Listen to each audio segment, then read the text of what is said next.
Heavy rain covers the mansion on the outskirts of the royal capital. Two guards stand before the gate, letting the rain soak their capes. Gerald sits at the end of a long table, staring at the woman in the black cloak opposite him in disbelief. This isn't the kind of place someone like you should be wandering around. Do you know where you are, Lady Syria Delphina? Syria lowers her head, avoiding his gaze. Yes, I know. I heard that any wish can be granted here, so I came to request something. Gerald leans back against his chair. Indeed, nothing is impossible here, even taking the Emperor's head. But the price moves with the risk. Syria looks straight into his pupils. That is exactly why I came here. Please marry me. Gerald stops moving, his pupils contracting. What did you say? Syria sits opposite him at the long table. The time and place will be decided by you. Also, on the day of my upcoming wedding. Syria raises her hand to lift her hood. Pink hair falls over her shoulders. Please kidnap me. After that, you must marry me. Gerald lets out a cold laugh. This is truly absurd. This is the mercenary guild. Go find someone else to marry. Syria looks straight ahead. I haven't found the wrong place. The black mercenary corps that everyone fears, and their leader, the mercenary king, Gerald. Speak clearly. You are the one I want to marry. Gerald narrows his eyes, voicing a doubt. What did you say? The leader of the black mercenary corps, Gerald. That is his name now, but I know his true identity.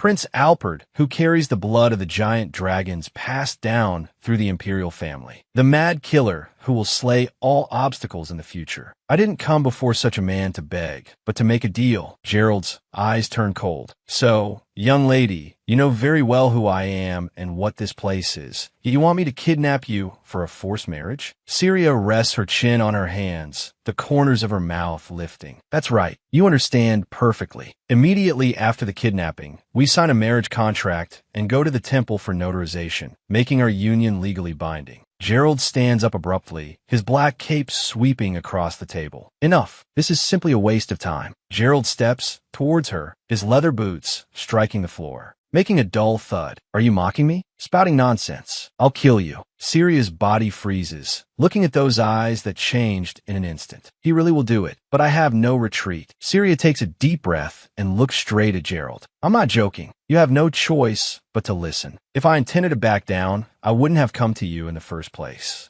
Syria looks straight into Gerald's eyes. If you don't agree, you will die. This marriage must succeed, no matter the cost. To explain why I went to Crown Prince, I have to go back. A long time ago, when I was a Korean citizen named Lu Xingya. After death, I reincarnated as Syria Delphina. Syria opens her eyes, looking at an unfamiliar ceiling. This isn't Korea. Do not die. A maid pushes open the door and bows by the bed. Princess Syria, are you awake? Syria gradually adapts to the new world. The Delphina ducal family is powerful. Life is wealthy and worry-free. Everything is satisfactory. I once thought that marrying the person I loved deeply, the future would hold only happiness. That is, until I learned he was proceeding with a wedding, before the shock of his betrayal could fade. Syria falls into a conspiracy, accused of abandoning her husband and adultery, and even burdened with the heavy crime of treason. Finally, she meets death. A second life comes suddenly. I don't understand why time turned back, but I absolutely cannot let this chance go. A reincarnator should foresee the future and thus boldly change destiny. Syria looks up at the magnificent palace. Reality, however, was not as smooth as a novel. My return was full of chaos. Who is framing me? Who is telling the truth? Is it better to run away? Accustomed to a life of ease, I didn't know how to act. Weakness clouded my judgment. Ludwig leans close to Syria, asking softly, Syria, are you feeling unwell? Syria avoids his gaze, responding quietly, it's nothing. I initially heard from others that my husband was cheating. I still had time to dig deeper and take action. The tragedy of the first life repeats. The same woman stole my husband. Even resisting at the last moment, the same ending arrived. Syria welcomes her third return. This time, I will absolutely not remain silent. Even if I flee, I must reclaim my life. Plan to escape this hellish world failed again. I was caught. Even worse, those precious people who helped me were dragged down. Rummis, don't worry about me, go. The ending was more tragic than ever before. The third death descends. Syria lowers her eyes. Dying again. It's truly strange. Desperately wanting to live. Why does the ending always return to this? As if someone knows everything about me and is monitoring my every move. How exactly can I escape this hell? Crows circle in the air, letting out piercing cries. Syria's eyes suddenly widen. Could be that person? Evangeline stands at the edge of the execution ground in a blue cloak, watching the dying Syria with a smile on her lips. Syria stares fixedly at Evangeline, the woman who stole my husband in every life. Not only ruining my life, but now you want to watch me die with your own eyes? What exactly did I do wrong? Evangeline curls the corners of her mouth, whispering silently across the noisy crowd. Goodbye, original heroine. Syria's pupils contract suddenly, staring dead at those moving lips. That was Korean. She was actually speaking Korean. Don't worry, I'll take over everything for you. D in peace. Syria trembles on the scaffold. Original heroine. Could that woman also be a reincarnator? Syria suddenly sits up in bed, gasping for breath as she looks around. Have I returned again? Bastards, you animals, to fool me time and time again. Ludwig, and that woman. Syria lowers her head and sneers, her eyes growing cold. Now I finally understand why the ending always repeats. Why she always hides behind the scenes, manipulating everything. This world is a novel. Evangeline is a reincarnator who knows the plot. I didn't even know this world was fictional while she laughed at my ignorance in the dark. The reason Evangeline is obsessed with killing me is because in this story, I am the true original heroine. Everyone bows to her will. Now, I'm the real heroine. I have no choice but to believe this fact. Everything came too easily for her. Not only my fiancé's love, but also the promising imperial prime minister and the master of the magic tower. The top dignitaries of this world all knelt beneath her skirt. In the end, she even claimed the position of crown princess. Every step she took was to take away the position that belonged to me. Every life ended in humiliation, forcibly kicked out of my own story. Such a thing will absolutely not happen again. Syria sits on the edge of the bed. I used to always choose the path of not hurting others. That weakness killed everyone I cherished. Since all misfortunes are a scripted play, Syria steps barefoot onto the floor, walking towards the huge full-length mirror. I can no longer remain silent. Even if I don't know the specific plot of this novel, I possess the memories accumulated over 3 past lives. Those secrets that never appeared in the original work. The wedding date is approaching. His heart, I'm afraid, has long since completely tipped towards that woman. Since that is the case, then Syria raises her head, the corners of her mouth curling into an arc. First, I have to change my husband. My fiancé is also my husband from the past 3 lives, the current emperor's favorite nephew, Ludwig. Grand Duke Tyrant. He is the enemy who discarded me after using me. He stepped into a loveless marriage for my family's wealth. Syria was imprisoned in paranoid control. The revenge list contains not only Evangeline, but also this man. Syria walks through the corridor, leather shoes clicking on the ground. I must deal with one thing first. She pushes open the heavy double wooden doors. Syria grits her teeth, her hands pressing firmly on the stone railing of the terrace. She leans over and lets out a roar. Ludwig, you better get ready for me. Ludwig stands in the center of the foyer, looking up at the commotion on the 2nd floor. What did you say just now? I heard noise. Come and see, Syria. What is this stubbornness about? You don't want to wear the prepared wedding dress? This is simply unreasonable. The wedding is tomorrow, and this is the dress you personally said you liked. Why go back on your word at this time? Evangeline walks in quickly, reaching out to hold Ludwig's arm. Please calm down. Why are sister-in-law and brother quarreling before the wedding? It's normal for a bride-to-be to feel anxious. Brother, you should support her more. Syria covers her face with her hands, revealing a trembling gaze between her fingers. Truly disgusting. This hypocritical performance. Hearing that piercing laughter. That's right. I will absolutely not wear that wedding dress. At the wedding in the first life, I knew nothing about the man beside me at that moment, nor did I detect the affair between them. Evangeline whispered mockery of serious stupidity. On this wedding dress, mine and Ludwig's names are carved. Yet you are complacent like a protagonist. You are just a tool to make us more excited.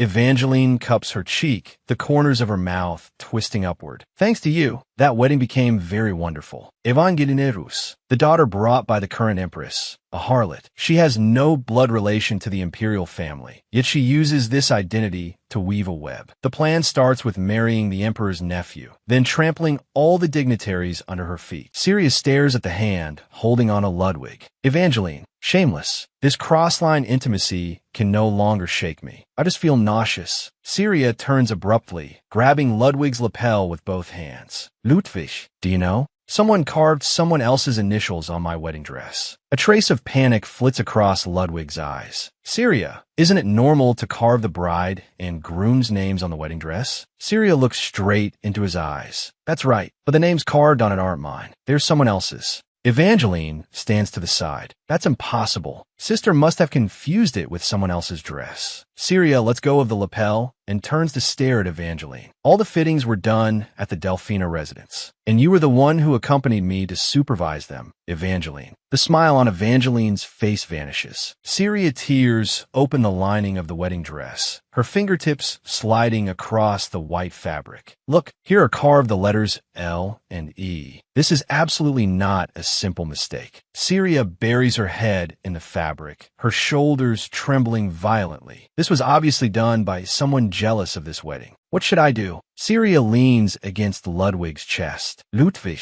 I really don't want to think this way, but does someone want to ruin our wedding? I feel that the person who hates me, the one who wants to snatch you away, is right nearby. Syria, do you really think that makes sense? Ludwig holds Syria's shoulders, leaning down to look in her eyes. Besides, our engagement was set by His Majesty himself. I know the mistake with the dress upsets you, but you wouldn't want to defy the imperial family's order, would you? The wedding is tomorrow. There is no time to prepare a new one. Be obedient. Syria remains silent, her long hair covering half her face. You think I don't know what you were planning? Syria steps barefoot on the floor, suddenly turning and rushing towards the terrace. No, absolutely not. Syria climbs over the stone railing of the terrace, standing on the high edge, her long hair messed up by the wild wind. I absolutely cannot let this wedding be ruined. Wearing a dress with someone else's name on it, I would rather die. Ludwig reaches out, his pupils contracting in shock. What are you doing? It's dangerous there. Come down immediately. Syria looks back from the height, her eyes locked on Ludwig's face. Rather than wearing this filthy dress and enduring those despicable schemes, I would rather jump from here. Syria stands at the edge of the terrace, looking down at Ludwig below. What will you do, Ludwig? Your answer is already destined. To ascend to the peak of power, you absolutely cannot lose this wedding. The current you simply cannot ignore me. Ludwig grits his teeth, a low panting sound coming from his throat. He suddenly reaches out and sets the wedding dress on fire. Ludwig opens his arms.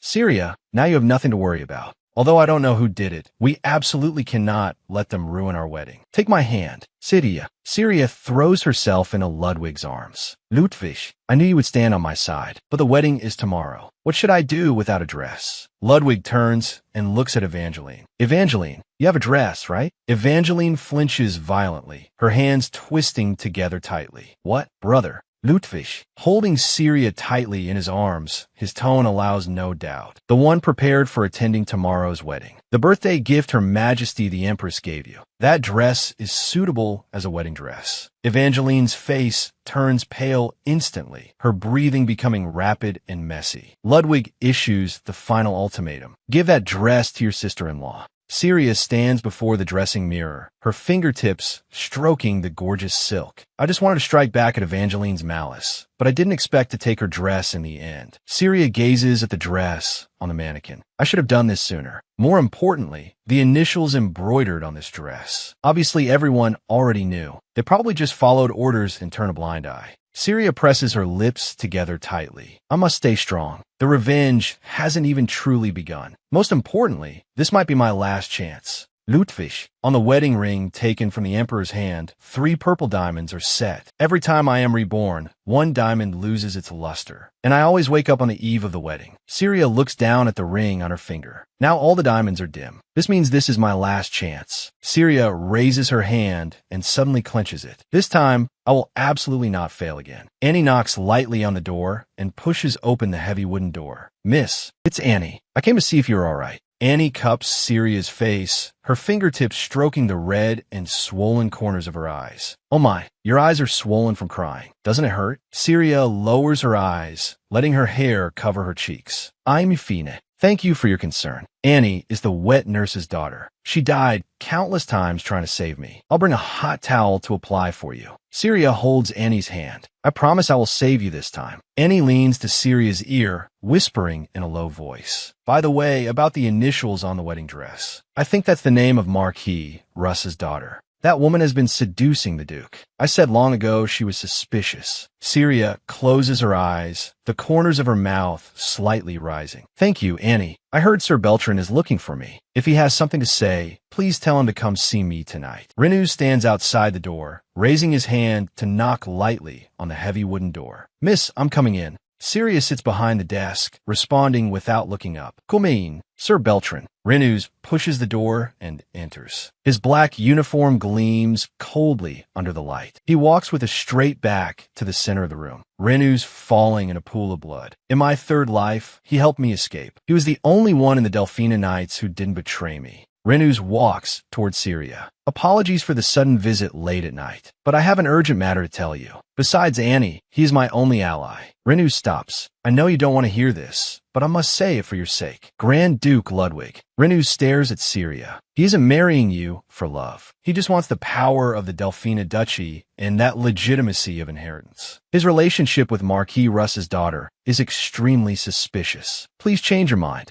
Syria turns her head to look down at the kneeling knight. He was always righteous and steadfast. In past lives, I always avoided him, ignoring those unpleasant but honest words. Until the end, he was trying to persuade me. But the situation had long gone out of control, heading towards the worst ending. Renus kneels on one knee, lowering his head and pressing his chest. Even now, please reconsider for yourself. Syria turns around and walks to the window. It's too late. The wedding is tomorrow. He will absolutely not accept the cancellation. Renus looks up abruptly, but Mississippi Syria stops. Exactly because of that, those who treat me sincerely have never changed. As the sole heir of the Delphina Duchy, I command you, Knight of Delphina, escort me out of here tonight. Series Maius. Although the realization came too late, I am very happy. I finally understand. This time, it's my turn to protect you. Sir Beltran. 1 hour later, the mansion stands in the night. Syria pulls down her hood, walking quickly into the shadows of the courtyard. Good, there's no one here. Renus follows closely behind, his black cape swaying in the wind. He has guarded my back, so I'm not worried. As the strongest man in Delphina, he can definitely take me away from the mansion. It is precisely because he is so reliable that I chose to speak to him today. How could you do this to me? Syria stops abruptly. This voice is Evangeline. Syria hides behind a stone pillar, peeking at the two people standing on the terrace. Ludwig stands with his back to the moonlight. Evangeline is questioning him angrily. Why don't you speak? Evangeline takes a step forward. Say something. How dare you give my dress to her? That was prepared for me by my mother. Ludwig crosses his arms. Evangeline, calm down. Screaming like this in the middle of the night, what if someone hears? If you hadn't carved initials on Syria's skirt, none of this would have happened. You should know very well. To fight against the crown prince, I need the power of the Delphina Duchy. So why did you have to do this? Evangeline grits her teeth. I know. Of course I know these things. Evangeline clenches her fists tightly. You have no idea how much Mother and I have paid for this marriage. It is precisely because we need the Delphina family that we endured everything. Ludwig lets out a cold laugh. Since you know it clearly, yet you still behave so annoyingly. You actually made such a fuss just for a skirt. Evangeline suddenly swings her arm. The crisp sound of a slap cuts through the night sky. Ludwig's face is turned to the side by the blow, fingernails leaving red marks on his skin. Syria hides in the shadows, holding her breath. That woman actually hit the Grand Duke. Evangeline, that widens her eyes. I'm sorry. I lost control of my emotions just now. I didn't mean to. Evangeline reaches out, wanting to touch Ludwig's face. Ludwig waves his hand to throw off Evangeline. Don't touch me. Go back to the Imperial Palace immediately. You don't need to attend tomorrow's wedding either. Ludwig turns and walks towards the corridor, his leather boots making a dull sound on the stone bricks. If you dare to mess up anything again, I will absolutely not sit back and watch. Evangeline stands in place and shouts. Ludwig. Syria witnesses everything from the dark, the corners of her mouth rising slightly. How interesting. A rift has appeared between them so quickly. In the past life, they were so inseparable. My entire life was completely ruined by such trash. Syria grips the edge of her cloak tightly, her fingertips turning white from force. Just watch. This time, I will absolutely not let things go as you wish. The chessboard of the wedding is already in chaos, and I am the one who overturned the board. Renus reaches out to hold her clenched hand. Mississippi Syria's body stiffens suddenly, looking up at the face close at hand. Sir Beltran. Renus quickly withdraws his hand, bowing his head in apology. Please forgive my rudeness. You were trembling just now. I was worried. Syria gazes at the knight before her. Beltran, were you worried I would be heartbroken? That's right. For these people who truly care about me. Syria's gaze becomes cold. In this life, I must live. I absolutely cannot lose everything again because of escape. Since I have seen through those hypocritical faces, I will personally end this farce. I will absolutely not foolishly escape reality like in the previous life. There is only one chance left. This is the final gamble of my life. In this life, I must. I want to make Crown Prince Alfred my ally. Use the secrets learned from the regression to win his trust.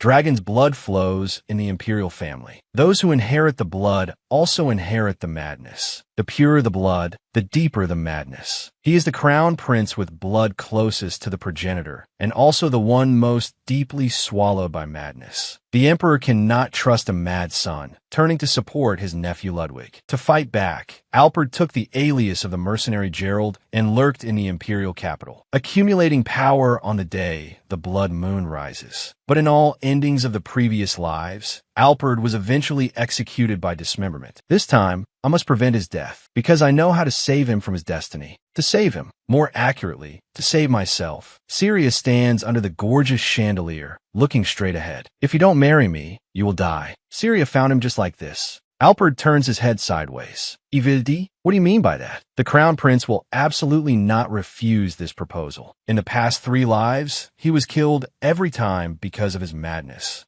Syria presses her hand to her chest. If the mercenary king accepts my request, I guarantee Crown Prince Alfred will not go mad and will be able to ascend the throne smoothly. If the emperor discovers your dual identity, not only will the throne be lost, but your life will also be in danger. Alfred falls into silence. You mean I am that mercenary king? Alfred lets out a light chuckle. Indeed, it would be troublesome if that identity were exposed. He looks reasonable enough. As long as I keep this pace, things might progress smoothly. Alfred's eyes change instantly. Red pupils tremble violently in the darkness. A sense of oppression sweeps through the surroundings. Syria's eyes widen suddenly. What's happening? His eyes changed. Alfred lunges forward suddenly, pinning her firmly against the wall. Look at me. Syria Delphina. Alfred's eyes are cold. I most detest people who try to manipulate me, claiming to see through my identity as crown prince and arrogantly saying you can support me to ascend the throne. Alfred draws a short sword. The cold metal presses against the skin of her neck. Every word you said is disgustingly arrogant. Alfred lets out a roar. Did you not think that this is exactly touching my reverse scale?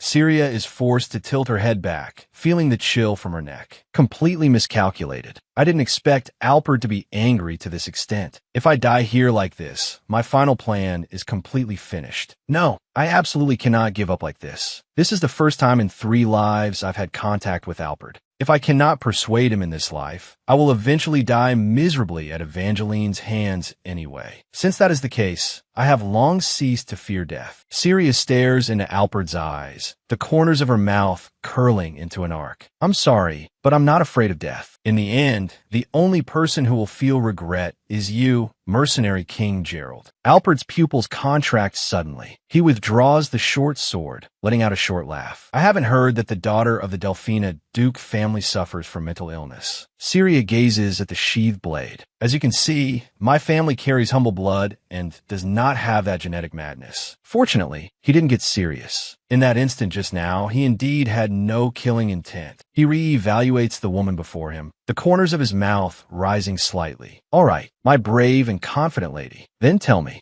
He leans close to Syria, asking in a low voice, "How exactly do you plan to stop the madman before you from losing his reason? You don't really think I will reveal such key intelligence for free, do you?" Syria watches his reaction. "If I spit it all out now, you will just kill me immediately, won't you?" He straightens up. "I could also kidnap you right now, lock you up in a place no one knows, and torture you until you eventually speak." As expected, not so easily shaken. "Since that is the case, do you think I came here unprepared? I have prepared countless countermeasures. If I don't return safely, that intelligence about the Duke's residence will fall into the hands of your political enemies." Syria looks straight at him. "Killing me does you no good." Alpert falls into silence. "What a strange fellow. I am just an ordinary woman. You should know very well." He lets out a cold laugh. "An ordinary woman wouldn't specifically collect this kind of intelligence to threaten me. How can I believe your words? Submitting to your threat is too risky for me. Since that is the case, why not give you a little sweetener first?" Syria takes an item from her bosom. "As a deposit for the commission, I will give you something first." He shows a puzzled look. "Are you planning to run away directly now?" Syria waves her hands repeatedly. "Of course not. Please wait a moment." He sighs and closes his eyes to calm his breathing.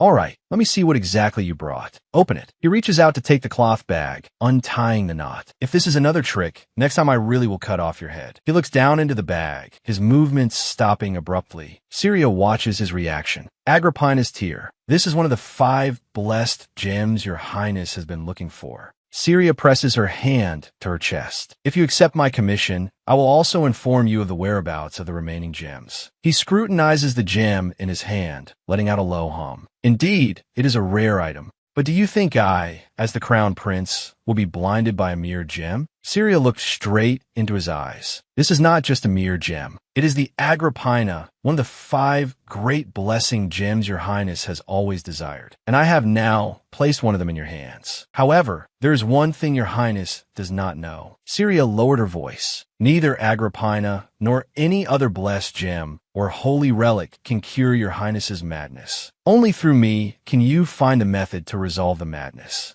He suddenly swung his short sword. The blade sliced through the air, making a crisp metallic ring. Syria was slammed against the wall by the immense force. He pressed close, paying the deposit with words filled with rage. "You're truly audacious. I'd like to see how you intend to pay the remaining balance." Syria raised her head. "I told you before, I will ensure your highness does not go mad and help you ascend the throne." Alpert increased the pressure on his hand. "Explain the specific method clearly. If you intend to use this nonsense to lure me into a political trap, don't think about leaving here alive." Syria smiled under the oppression. "Mercenary King Gerald, regarding that method, you can only know it after you accept the commission. I have already paid the deposit. As for whether to accept this commission, the choice is entirely in your hands." He stared at Syria. "Are you threatening to reveal my identity?" Syria responded briskly. "Ah, that is also part of the commission terms." Alpert fell silent for a moment, then let out a short, cold laugh. "Huh, this is the most absurd commission I have ever received." He withdrew his short sword. "Fine, I accept this commission. You better keep your promise." A red moon hung behind the spire. A blood moon appeared today. The maid stood before the window, gazing at the red light outside. "Every time I see it, it feels more and more ominous. The prince shouldn't be coming back tonight, right?" The manservant walked up behind her. "Shoo, isn't he out busy with official business today?" The maid clasped her hands tightly. That being said, the sound of leather shoes stepping on the floor echoed in the corridor, heavy and rhythmic. Alpert appeared at the end of the corridor. His blonde hair looked dim under the red light, his narrow red eyes revealing a chill. The servants abruptly turned around and let out a gasp. Your Highness, why are you back so soon?" He continued to step forward. "I just returned to my own home. Is there a problem?" The corners of his mouth lifted as he watched the cowering servants. "Or are you afraid? Afraid that I will suddenly go mad and kill everyone?" The manservant hurriedly lowered his head. "Your Highness, it is absolutely nothing like that." Alpert passed in front of the floor-to-ceiling window. The blood-red moonlight shrouded his silhouette. "Whenever the red moon rises, I go to the underground catacombs to suppress the madness. This matter is little known throughout the Empire and even the entire continent.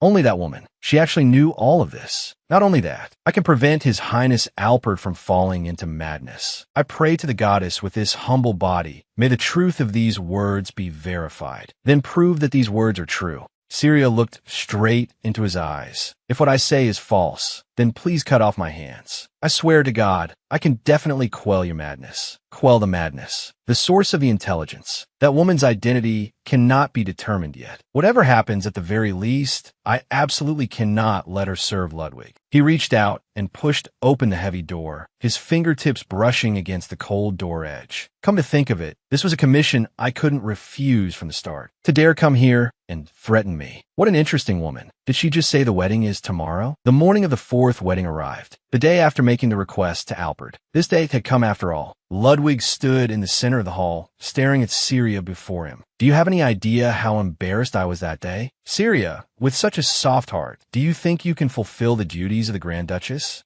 No matter how sad you were at the time, what on earth did you do to cause such a wound on your neck? Syria, dressed in a white gown, listened silently to the accusations. Syria slightly lowered her eyelids to hide her red eyes, a hint of a curve appearing on her lips. Ludwig, there was an intruder at dawn. Ludwig's narrow red eyes widened in shock. What did you say? When I woke up, someone already had a knife against my neck. Ludwig turned abruptly. Stop spouting nonsense. Do you know how tight the security was last night? You must have panicked after a nightmare and hurt yourself. Syria looked straight into Ludwig's eyes. Do you think I would really inflict this kind of wound on myself? If it wasn't an intruder, then it must be someone on the inside. Someone really wants to interfere with our wedding. Ludwig froze in place. Syria leaned closer to Ludwig. I said it before. Someone who has a crush on you seems to be trying to ruin our marriage. Speaking of which, where exactly were you last night? I called your name countless times. Syria leaned in close to Ludwig. Ludwig, you weren't with another woman during that time, were you? It's time you felt some pressure too, Ludwig. I didn't plan on letting you live comfortably. Ludwig suddenly grabbed Syria's wrist. Syria, Ludwig lowered his voice. You should learn to distinguish what should be said and what shouldn't. On the day of a sacred wedding, don't force your delusions onto me. Ludwig pushed Syria away with force, complaining like this on the morning of the wedding.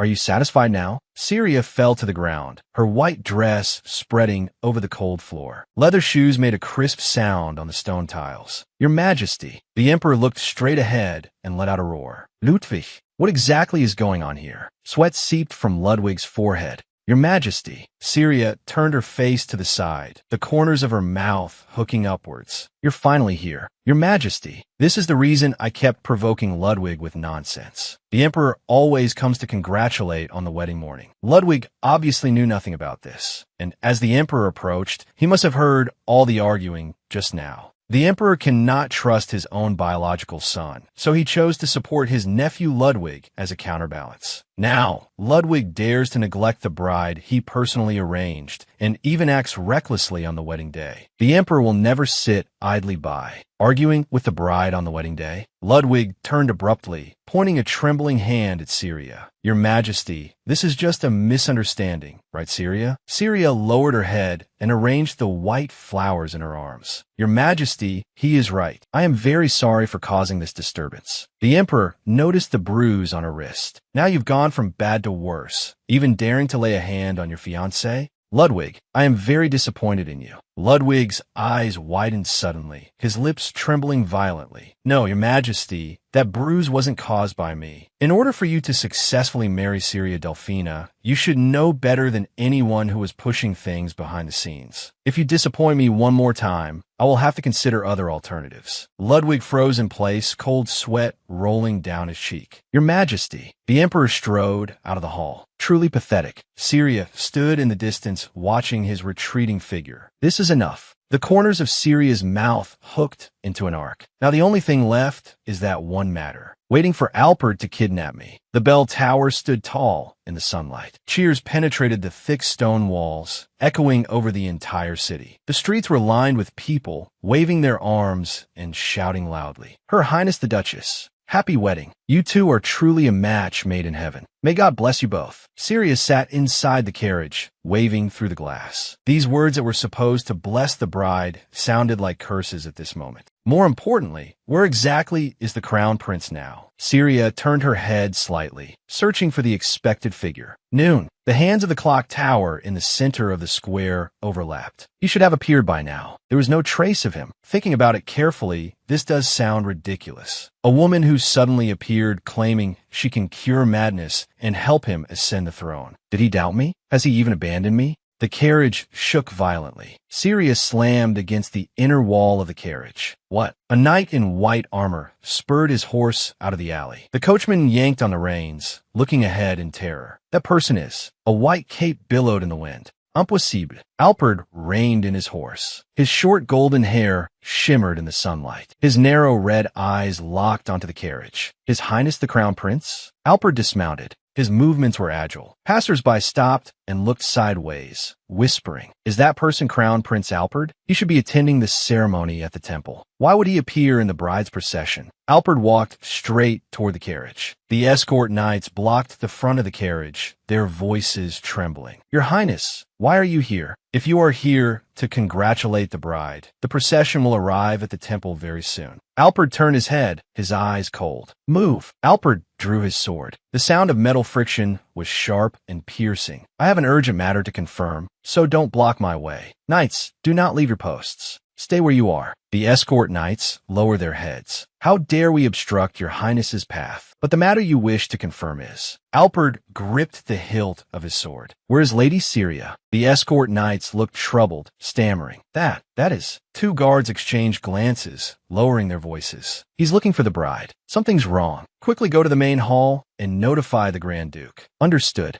Alperd lowered his eyelids, his red pupils constricting slightly. Alperd suddenly swung his sword. The blade sliced through the air, creating a bloody arc. An escort knight gave a muffled groan, lost his balance, and fell heavily onto the stone road. Another guard froze in place, his pupils trembling violently. Alperd looked down at the fallen guard, blood dripping from the long sword in his hand. "I believe I warned you. No one is allowed to leave their spot. This time it was just an arm. Next time, be prepared to lose your head." "Then I will ask one last time. Where is Lady Syria?" Passers-by looked terrified, whispering about the crown prince's madness. Even if he is the crown prince, to commit such an atrocity at the wedding of his cousin, Grand Duke Ludwig. White wedding shoes. They made a crisp sound on the stone road. The crowd gasped. "Lady Syria." Syria pushed open the carriage door and appeared in everyone's view. Syria curtsied slightly. "The daughter of Delphina greets your highness. I do not know why your highness is blocking the road, but if we delay any longer, I will miss the wedding ceremony. So please move aside."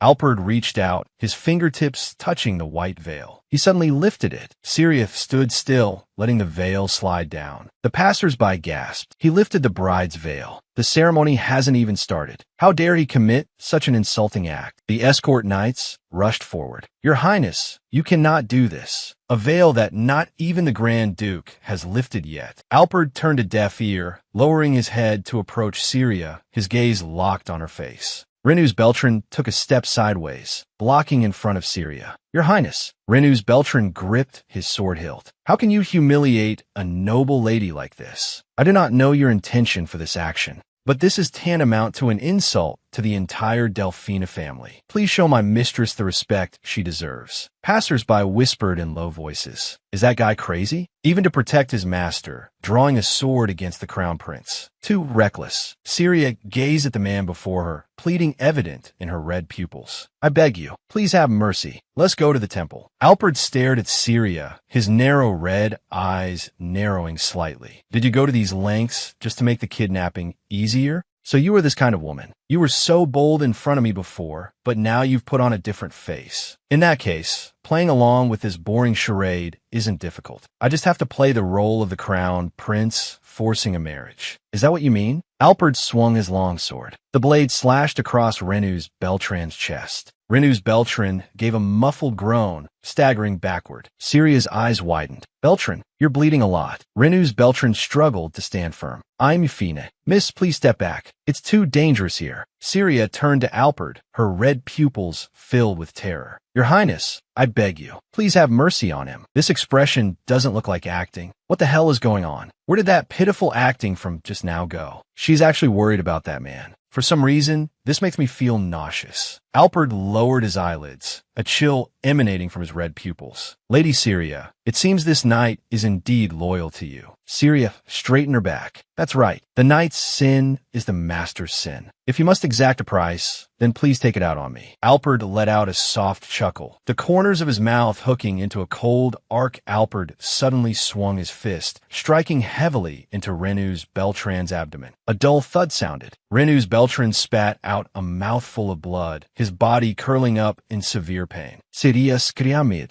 Alpert reached out and clasped Syria's hand. Since you say you will pay the price for him, then use yourself to repay it. Renu's Beltran knelt on one knee, clutching his abdomen, letting out a painful groan, struggling to reach out. Mississippi, Alpert picked Syria up with one arm. Syria struggled in Alpert's arms. Your Highness, what are you doing? Why are you doing this to me? Passers-by stopped to watch. The crown prince actually forcibly took that lady away. Alpert's lips hooked into a cold arc. Syria Delphina, remember this well. This is the price you asked for. You now owe me a debt. Its weight is equal to that knight's life. To be honest, someone like me doesn't understand the evil practice of predatory marriage. But remember, you must repay this debt to me. Thanks to your cooperation, the things I wanted to confirm are all finished. Alpert tightened his arms. She's too good for a bastard like Ludwig, so I am taking Delphina's daughter away. As for the price of the insult of lifting the veil, I will resolve it by becoming the groom myself. Pass these words to Ludwig. Tell him there is no need to wait at the temple anymore. Let him figure out himself, then scram home. Syria turned her head sharply, her red pupils contracting in extreme shock. Your Highness, please let me go. The sound of rapid hoofbeats rang out. No, Ludwig. Renu's Beltran chased from behind. Mississippi. The custom of predatory marriage originated 300 years ago at the beginning of the empire's founding. It was a chaotic era. The strong took brides through force, thereby establishing absolute dominance. A berserk dragon snatched the princess from the wedding venue. This was the catalyst for the founding of the empire. The continuation of the dragon's bloodline was seen as a matter of course. The crown prince, who inherited the thickest dragon blood, took the bride away on the wedding day, recreating the founding legend of the first emperor. A crisp, shattering sound came from within the temple. The guests looked at each other in dismay. What? The bride was snatched? Ludwig stood in the empty hall, his boots stomping heavily on the red carpet. Predatory marriage is simply nonsense. What are you saying? The bride was kidnapped? The groom is the Grand Duke. The witness is His Majesty the Emperor. What kind of lunatic dares to ruin this wedding? With so many knights escorting, how could such a thing happen? Evangeline rushed forward, clutching Ludwig's sleeve tightly. Brother, please calm down. Do you know how many eyes are watching right now? When the bride was kidnapped, this bastard did nothing. How do you expect me to be calm? The knight pressed his forehead to the ground, his voice broken. Please kill me. But we really were powerless. The person who took Lady Syria was none other than that person. It was His Highness the Crown Prince. Ludwig's pupils constricted slightly. What? Move. I want to see His Majesty the Emperor immediately.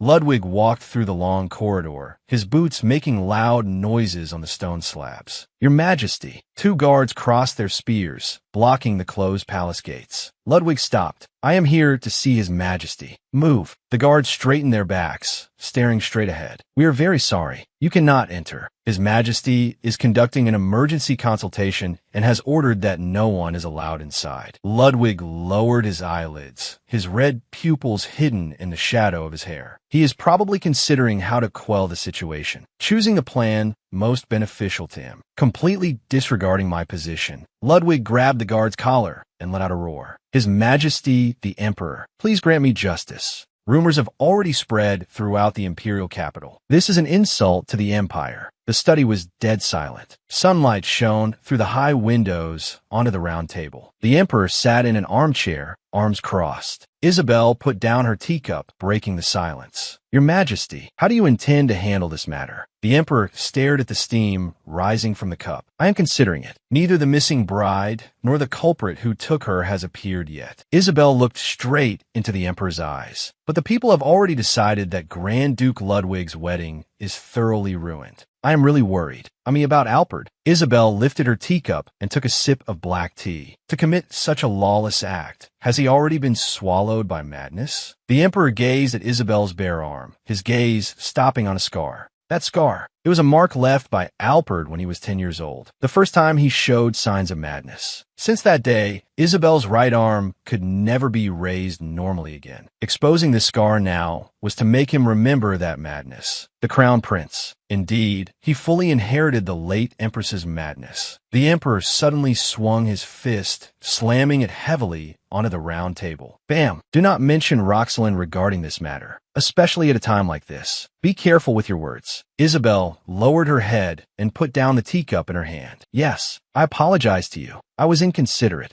The Emperor gritted his teeth. Roxelin, the only Empress who left me long ago. Alpert looks too much like you. That is the mark left when you were swallowed by madness. That kind of madness cannot be hidden at all. That is why I cannot trust Alpert even more. Hooves trampled over the grass, making rapid sounds, galloping towards the distance. Alpert held Syria in his arms, riding through the forest. 3 days had passed. The Crown Prince kidnapped me to get married. Finally arrived at the outskirts of the imperial capital. Marriage by capture is violence against one's will. I originally detested it, but this is the only way I can join hands with him. The predatory bride has symbolic meaning in the history of the empire. It can awaken memories of the founding of the nation, thereby consolidating the crown prince's position. Truly ironic. The one who made me realize this was actually Ludwig. He staged a farce of kidnapping the bride to delay time and frame me, just to legitimately marry Evangeline. After Alpert died, that guy who became the crown prince used the founding myth to whitewash his legitimacy. Syria leaned on Alpert's shoulder and let out a low laugh. This time, I will use the same method against him. Such a pity. I can't see Ludwig's current expression with my own eyes. Next, it's time to tell Alpert the next step of the plan. Alpert looked ahead, his brows furrowed. Syria noticed his peculiarity. Why does he look so unwilling? Syria spoke softly. Your Highness, the long journey must have exhausted you.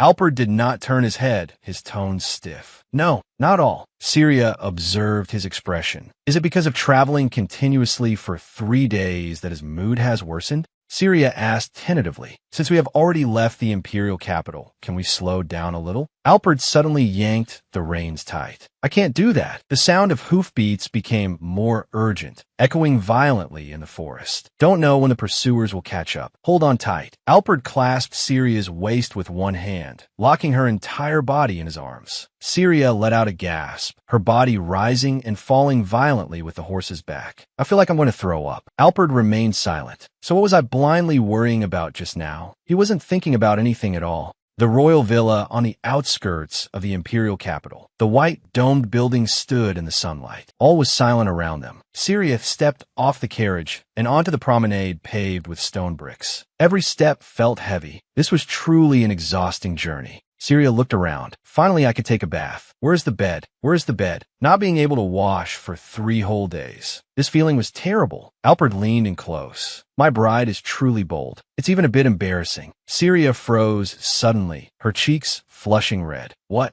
I didn't mean that. Alpert straightened up. His golden hair shimmered in the light, his expression composed. Wait, why is only this man looking so refreshed? Syria slumped her shoulders. She had no energy left to joke. Please let me rest. Your Highness the Crown Prince. A priest from the main temple was waiting in front of the villa, bowing in greeting. You really came, Your Highness. Alpert stopped and nodded slightly. Long time no see. Just as I mentioned before, please officiate the wedding for me and Syria Delphina, and serve as our witness. Syria raised her head abruptly, her pupils contracting in shock. Those words just now. This was indeed the exact request I made on the day I asked for the kidnapping. But he was clearly furious after hearing the details back then. I thought he didn't take this request seriously at all. He actually did it all. He is striving to fulfill every part of the promise. Outwardly reckless and impulsive, but actually meticulous in thought. The priest looked troubled. Your Highness, I remain deeply concerned. A marriage completed through abduction will trap this lady in a scandal. Do you really intend to continue?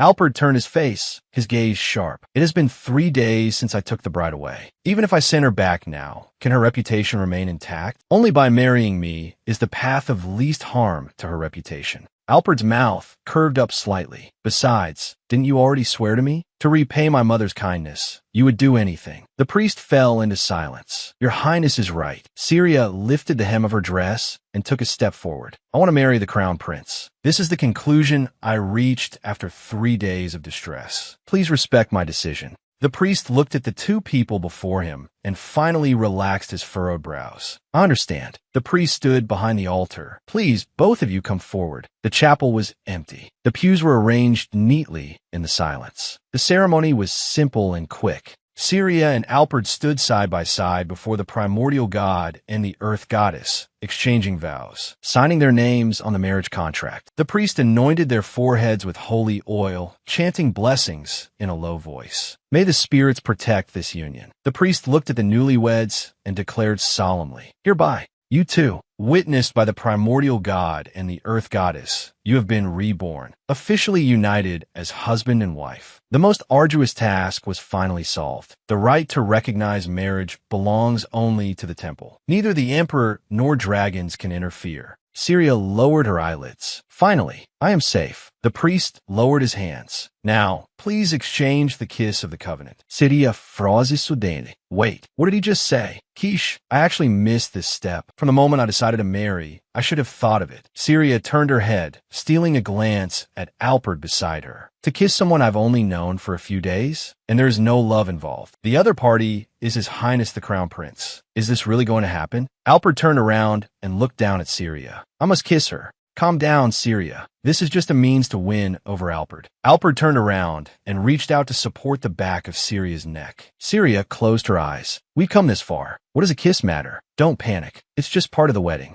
Alfred lowered his head and kissed Syria, his arms encircling her waist. Light exploded around the two of them. Lips overlapped. Bodies couldn't stop trembling. Hearts felt like they were about to burst. I feel like my heart is going to explode. Closing my eyes only makes my senses sharper. This feeling is strange. I have made vows with a kiss many times before. This is completely different from Ludwig. Syria pushed Alfred away, gasping for breath. Enough. That's enough. He had absolutely no intention of letting go. How long is this going to last? Syria stared at the face close at hand. Your Highness, please stop here. The priest is still here, so we should end it. The priest stood in place, lowered his head, and coughed lightly, averting his gaze. Alfred gazed at Syria, calling her name in a low voice. Syria, what exactly are you? Syria held her breath, her heart almost stopping. What does this mean? This feeling is strange. Having experienced madness and rage countless times, I thought I had long learned to control myself. Just now, the moment their lips touched, reason completely snapped. Even the beast within his body that always struggled and roared actually calmed down. Alper had never felt this before. For the first time in his entire life, he experienced peace. Who exactly is this woman? The imperial palace stands in the imperial capital. Evangeline rushed into the main hall, calling out loudly for her mother. I'm very worried about the news here. Evangeline clenched her hands. Kidnapping the bride before the wedding is simply absurd. What does His Majesty intend to do? How will he punish those two? Isabel shook her head. His Majesty told us to wait. Apart from that, he said nothing. Alfred and the bride haven't even been found yet. His Majesty seems undecided on how to punish them. Ludwig's eyes widened. How is that possible? Whether they are present or not, the crime is already clear. As expected, His Majesty still favors his own son. Isabel turned her head, her eyes cold and solemn. Anyway, only His Majesty can control Alfred. Do not say anything that might anger His Majesty. Evangeline lowered her head. I still don't understand, Brother Alfred. Why did he choose that woman? Isabel lowered her voice. That is why our next actions are important. Since their union makes no sense, we can incite public opinion at will, spread any rumors we want. Evangeline looked up abruptly. A glint flashed in her eyes. Isabel waved the folding fan in her hand. We must guide public opinion. We need to make this incident look like just the crown prince going mad, resulting in an accident. Portray Alfred as a lunatic who lost his reason, a dangerous man who could lose control at any moment. That way, the people will believe that the union between Ludwig and Syria is imminent. As long as we create this situation, even His Majesty cannot ignore this pressure. Syria sank her entire body into the bath. The warm water wrapped around her. She let out a long sigh, feeling like she had come back to life. I didn't expect the wedding could be so simple. Before the regression, every wedding was extremely luxurious. Everywhere was filled with flowers and jewelry. Everyone was praising that couple. Compared to then, the simplicity now actually makes me feel calm. Probably because this is the marriage I chose for myself. Syria raised her arms and cheered. Finally took the first step to escape that man. The contract has been reached. Next, I just need to go to the capital to handle the aftermath. Syria's eyes moved slightly, but I wonder if Sir Beltran is safe. Syria frowned slightly. He was injured. He must think I was really kidnapped now. I hope he doesn't commit suicide to apologize for his failure. With his loyalty, he would totally do it. And he must also think I've been imprisoned. It's really worrying. Syria covered her face with her hands, letting out a sigh. But it's better if they don't know the truth. Syria lowered her hands, her eyes returning to calm. Even if I tell them now, it will only sound like an absurd story. I hope those two can wait patiently until I can explain all this clearly. The flame on the candlestick flickered. 3 maids bowed. Wishing you a pleasant evening, madam. Syria stood in the flower-filled room, her expression stiff. Oh my. This situation is really suffocating. From the grand, I don't know about that pleasant evening. Syria dragged the maids of the separate palace. They definitely don't know about this relationship. It's merely a survival alliance. Syria waved her right hand. Whatever. Who cares about that? The most important things now are a pillow and a bed. I need to lie down and rest. She suddenly stopped moving, sensing a strange presence in the room. Syria turned her head abruptly, pupils contracting. Your Highness? Alfred was startled, opening his red eyes to look at Syria. My bride is unexpectedly active. Syria took a step back. What nonsense are you talking about? Why is Alfred in my room? Syria steadied her breathing. More importantly, what are you doing here? If you're worried about others' eyes, I have already ordered the servants not to approach our room. Alfred leaned in close. Do I need a specific reason? After all, tonight is our wedding night. Alfred reached out and embraced Syria's waist, pulling her into his arms. Is it not? My bride. Syria looked up abruptly. What are you saying? Alfred tilted his head, his expression composed. Why so surprised? Did I say something wrong? No, it's just that this wasn't in the request details. Anyway, let go of me first. Syria hitriatid bakvarj. Her heel hit the edge of the bed.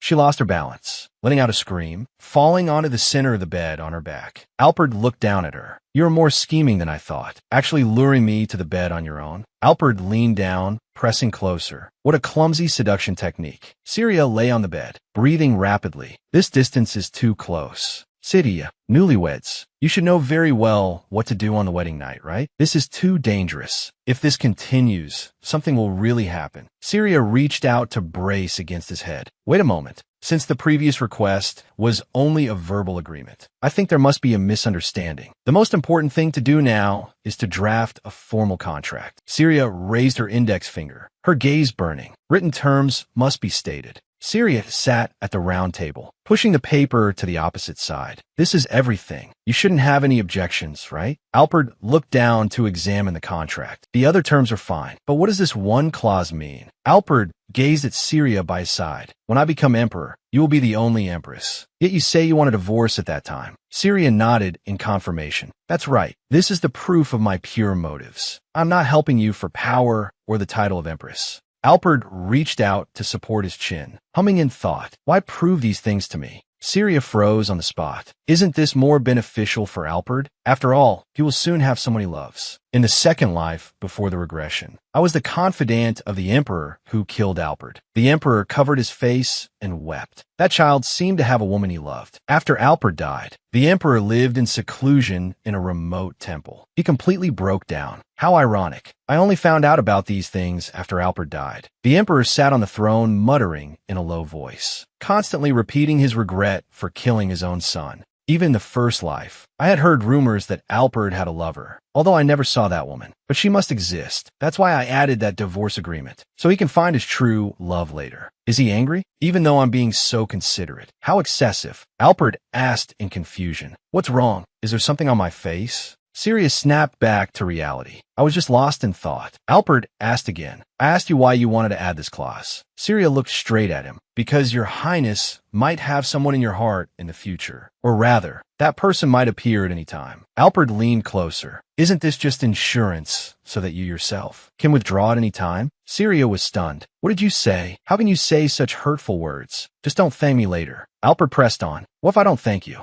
If when the time comes, not only am I not grateful, but instead feel dissatisfied with this agreement? What do you plan to do? Syria waved her hands repeatedly. That kind of thing is absolutely impossible. Let's just settle it like this. Alpert stared at the agreement. If I am dissatisfied with the divorce clause in the future, just delete it. But if it is as you say, and I feel happy and grateful, as a thank you gift, I will give this separate palace to you. Syria slapped the table and stood up. Deal. This is simply an unexpected joy. It seems I must ensure he won't go back on his word later. The night was deep. Alpert lay alone on the large bed, one hand behind his head, staring at the ceiling in a daze. What a strange woman. One moment she was bold enough to hire me. The next she panicked because of a little joke. Syria of the Delfina family. Her background has nothing unusual. Perhaps it is why she is so elusive. Alpert recalled that day. The blade pressed against his throat. An ordinary person would have been trembling with fear long ago. But she didn't even blink. After a forced march of 3 days and 3 nights, even if her body had reached its limit, she still persisted until the imperial palace. Although she complained about being tired, she never collapsed. On the outside, she looks no different from an ordinary noble lady. In reality, she is a calculating woman. Only when facing that night can I read her mind. If that man is really her weakness, I should utilize this point to control her. This inexplicable irritability lingers, truly unpleasant. 3 days later, the Duke of Delfina's residence. Heavy rain washed over the stone outer walls. The dungeon iron door was kicked open heavily. Chains rattled violently in the darkness. Bastard, wake up. Renuz's arms were suspended by iron chains. Ludwig swung his fist abruptly, heavily hitting Renuz's head. Lift your head up for me. Can't you hear? I told you to look up.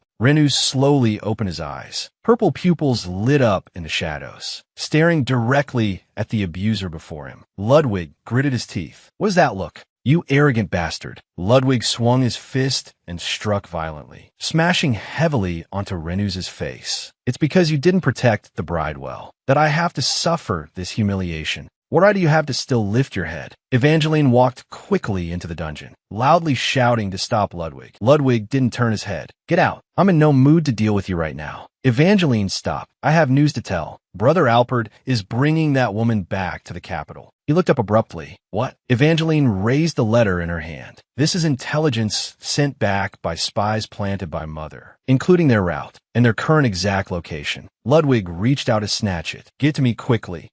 Truly laughable. Since she's crawling back on her own, my previous worries were completely superfluous. At this distance, I can catch up very quickly. Evangeline watched him, truly pathetic to the extreme. This scene wasn't in the original script at all. Is it because I distorted the direction too much that it triggered this butterfly effect? Evangeline clenched her fists, nails digging deep into her palms. But Mother has already deployed knights from the imperial family. Evangeline's lips curled upward. Now go quickly and bring Syria back. Even if the situation changes, it doesn't matter. I must rope that man in as an ally. In the end, everything will fall into my hands. Odanu's plains. 3 fast horses galloped at full speed. The outer shrine is just ahead. I will take back the stolen bride there. The preparations to bring back Syria were foolproof. The Empress dispatched the Empire's elite knights. Evangeline's mother was actually willing to help, letting me, a collateral member, command them. This feeling, it's like I am the true crown prince. Ludwig raised the corners of his mouth, commanding the Imperial knights, charging at the front. I am the true crown prince. Since childhood, Alpert has always suppressed me, whether it was the title of crown prince or appearance in martial arts. Alpert's existence is like a mockery of me. Now he has even stolen my bride. Ludwig advanced towards Alpert, filled with inferiority and killing intent. Ludwig suddenly reined in his horse, pupils contracting in shock. A carriage appeared in his sight. That is Alpert's carriage. Ludwig raised his arm and pointed forward. Knights, carriage, everyone listen to orders. Stop that carriage. Alpert and Syria must be inside. To actually cross the plains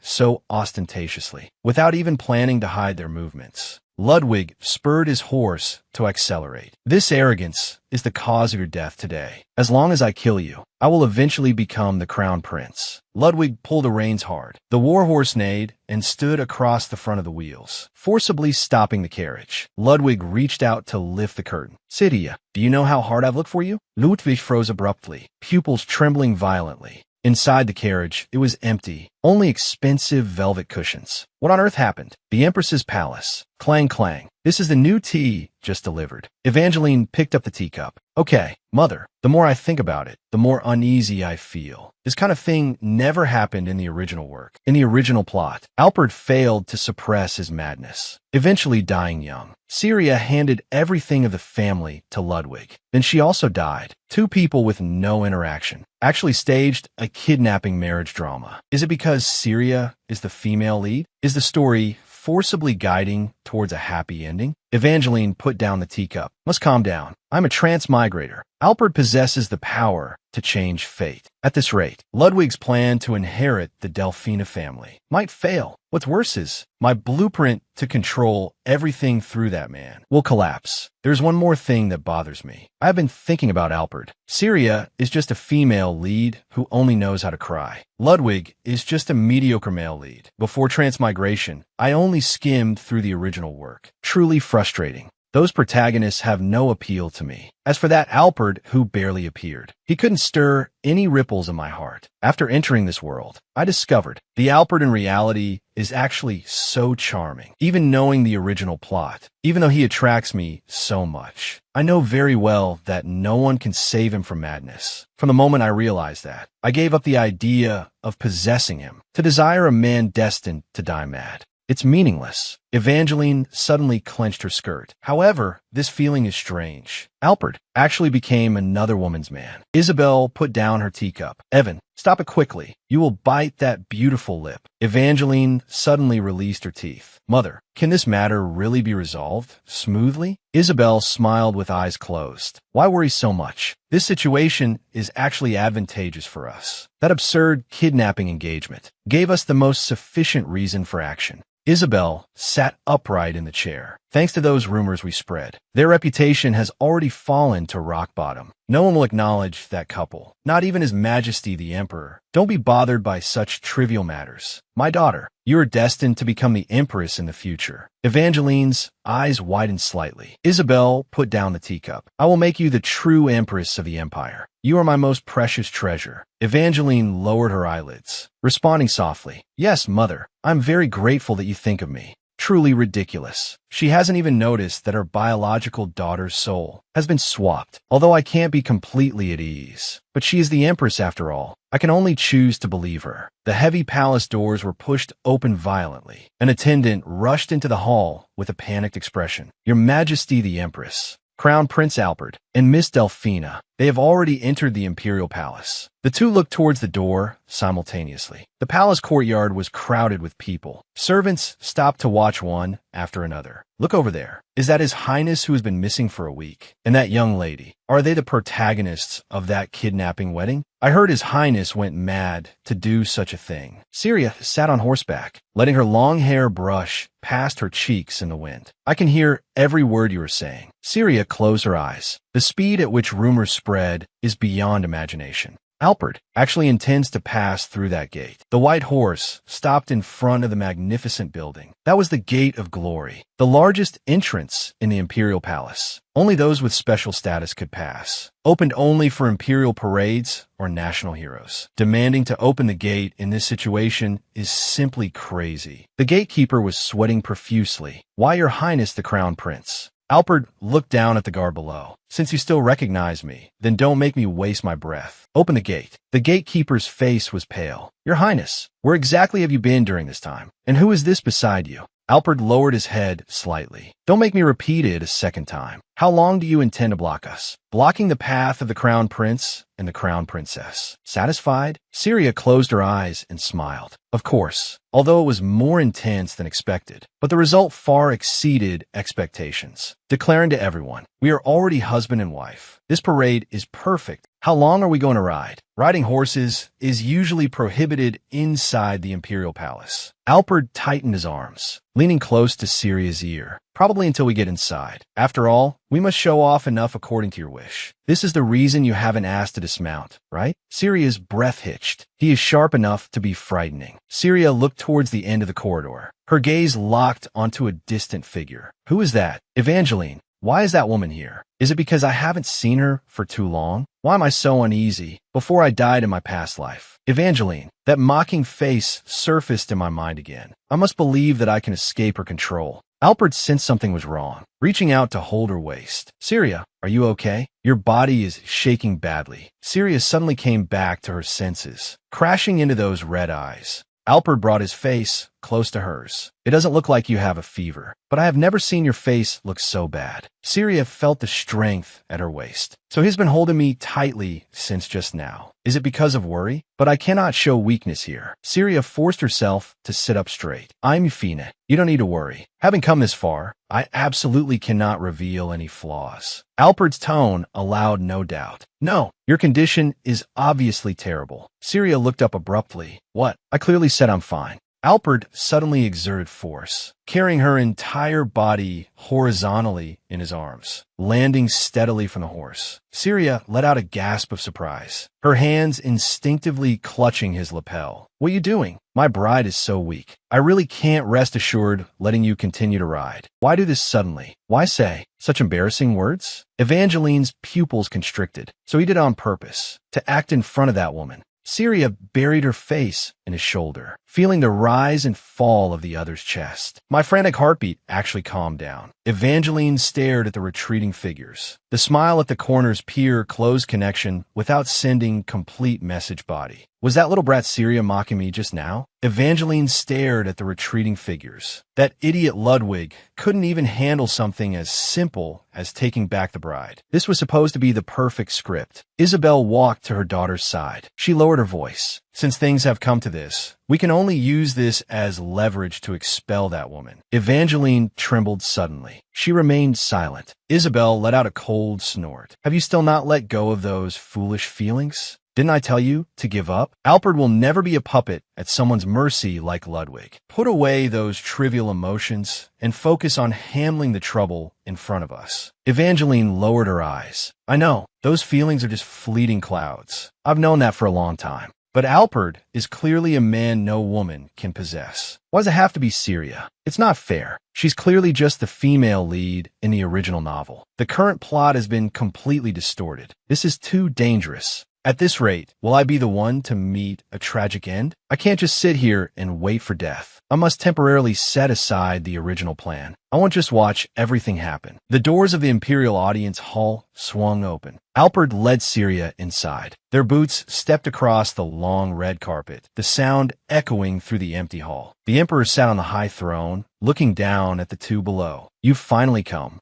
Syria stopped and slowly bowed. Daughter of Delphina, wife of Crown Prince Alfred. Syria greets your majesty. May the great Altinus bless you. The emperor turned his face. Miss Delphina, you were originally betrothed to my nephew. I personally bestowed the engagement gifts and even visited to congratulate you the day before the wedding. Yet you ignored the imperial authority and forced this marriage. How was this different from openly showing contempt for me? The emperor suddenly swung his right fist, slamming it heavily onto the throne's armrest. Syria looked straight ahead. No, your majesty, neither I nor his highness the crown prince ever intended to show contempt for imperial authority. The emperor leaned forward. If so, did the crown prince go mad, causing this accident? Miss Delphina, do not hide anything. Tell the truth. If this predatory marriage was against your will, I will help you return to your original position. Syria lowered her head slightly. No, your majesty, I do not wish to annul the marriage now. Furthermore, the marriage between His Highness the Crown Prince and me is already an established fact. The emperor's pupils contracted. What did you say? Have you already completed the wedding ceremony and even received the blessing of the temple? Why on earth did you commit such an absurd act? Syria's lips curled up. Because of love, of course. His Highness fell in love with me at first sight, so he chose a predatory marriage. Just like the founding Emperor Altinus in ancient times when he first saw Princess Estrid. He possessed her regardless of everything. The emperor shuddered. In other words, this is our reenactment of that legend. The dragon snatched away his princess. That is our official position. The emperor narrowed his eyes. Official position? Do you mean the truth does not match your excuse? Syria took a step forward. Of course, your majesty, do you really think Ludwig is suitable to inherit the throne? The emperor shuddered. What makes you think I would think that? Syria gazed at the throne at the end of the carpet. Because you are the one who arranged my marriage with the Grand Duke. Your Majesty, unless you want to support him as a bargaining chip to counter the Crown Prince, you would never hand the Duchy of Delphina over to him. Syria lifted her skirt, her shoes clicking sharply on the stone floor. Your Majesty, how much do you know about your nephew? The Emperor's brow furrowed. Are you accusing me of not being a good judge of character? Syria closed her eyes. I have never served your Majesty closely, so I have nothing to say about other matters. But I know Ludwig very well. He is definitely not the kind of person who can become emperor. You say he is unsuitable? Explain in detail. Syria nodded slightly. Yes, in my long-term observation, he is narrow-minded and cannot tolerate others. In his bones, he harbors an inferiority complex toward the Crown Prince. His ambition is vast, but his ability cannot match it. Such a man can never achieve great things. For example, once in the internal management of the Duchy of Delphina, something happened. Syria spread her palms. A territory manager once embezzled public funds, leading to the neglect of farmland irrigation. However, Ludwig rehired him the following year. The emperor leaned back. Why was that? The new candidate refused to raise taxes in a year of poor harvest. But Ludwig held leverage over that corrupt manager. So the two reached a deal and forcibly increased the tax rate. Syria's gaze was cold. If that is how matters of the duchy are handled, how much worse would it be for the entire empire? Your Majesty knows very well how he would rule the country if he became emperor. The emperor sat in his high position, silently looking down at Syria. The emperor tapped the armrest with his finger, making a dull sound. Indeed, your point is very persuasive, but my judgment will not change. Do you think a person who decides public affairs based on greed is suitable to be emperor? The emperor sat in his high position, falling into a long silence. Even so, he is more suitable than a madman who kills people indiscriminately. Syria watched the emperor. Just as I expected, your Majesty thinks this way because you are worried about the crown prince's madness. Syria took Albert's hand. If that's the case, you don't need to worry at all. The emperor leaned forward. Don't need to worry? What do you mean by that? Syria looked directly into the emperor's eyes. Regarding the crown prince's madness, from the moment he met me, it was completely resolved. On the night before the wedding, I dreamed of Lord Altinus. The founding dragon personally bestowed a blessing and left me a divine oracle. Syria took Albert's arm. As long as I stay by his side, the descendant of the dragon will never be consumed by madness. The emperor's pupils contracted. Do you expect me to believe such words now? If that is the truth, do you dare to swear before a sacred relic or a priest to guarantee that what you say is true? Syria interlocked her fingers with Albert's. Whether I really received the dragon's blessing. Syria's lips curled slightly. This is of course a lie. To persuade the emperor, I fabricated an excuse. There is no dragon's blessing in this world. Although I can indeed calm Albert's madness, the divine oracle is just a fiction. The emperor looked down at the young woman below the steps. I'll ask you one more time. Can you prove that you have received the dragon's blessing? Celia straightened her spine. There's no need to summon a priest, nor to use sacred relics. Lord Altinus promised that he would personally present the evidence. The emperor turned his face, his gaze sharp. Evidence? What evidence are you referring to? Celia looked directly at the emperor. To show you that evidence, I have one more request. Please allow us to use Altinus Hall to hold our wedding in 1 month and 7 days. The emperor's eyes widened suddenly. Do you understand what Altinus Hall means? Celia bowed slightly. How could any imperial citizen not know? It's the sacred place where your Majesty's coronation was held, named after the founding dragon. It is the empire's most important and most beautiful hall. Celia's lips curved upward. Even for the crown prince, using that place as a wedding reception venue would be extremely absurd. But precisely because of that, we must use Altinus Hall to show the world this marriage and obtain your Majesty's formal recognition. The emperor extended his palm, gesturing for her to come closer. Celia walked toward the throne, her footsteps echoing in the empty hall. This exceeds my expectations. Has she seen through me? The emperor waved his arm, and a transparent membrane instantly enveloped their surroundings. This is a barrier of light that prevents sound from leaking out. Now tell me the truth. Are you doing this because someone has threatened you? Celia looked directly at the emperor. I have no ulterior motives. I am simply following the will of the great founding dragon. The emperor lowered his head, his palm pressing against his forehead. Do you think I would believe such words?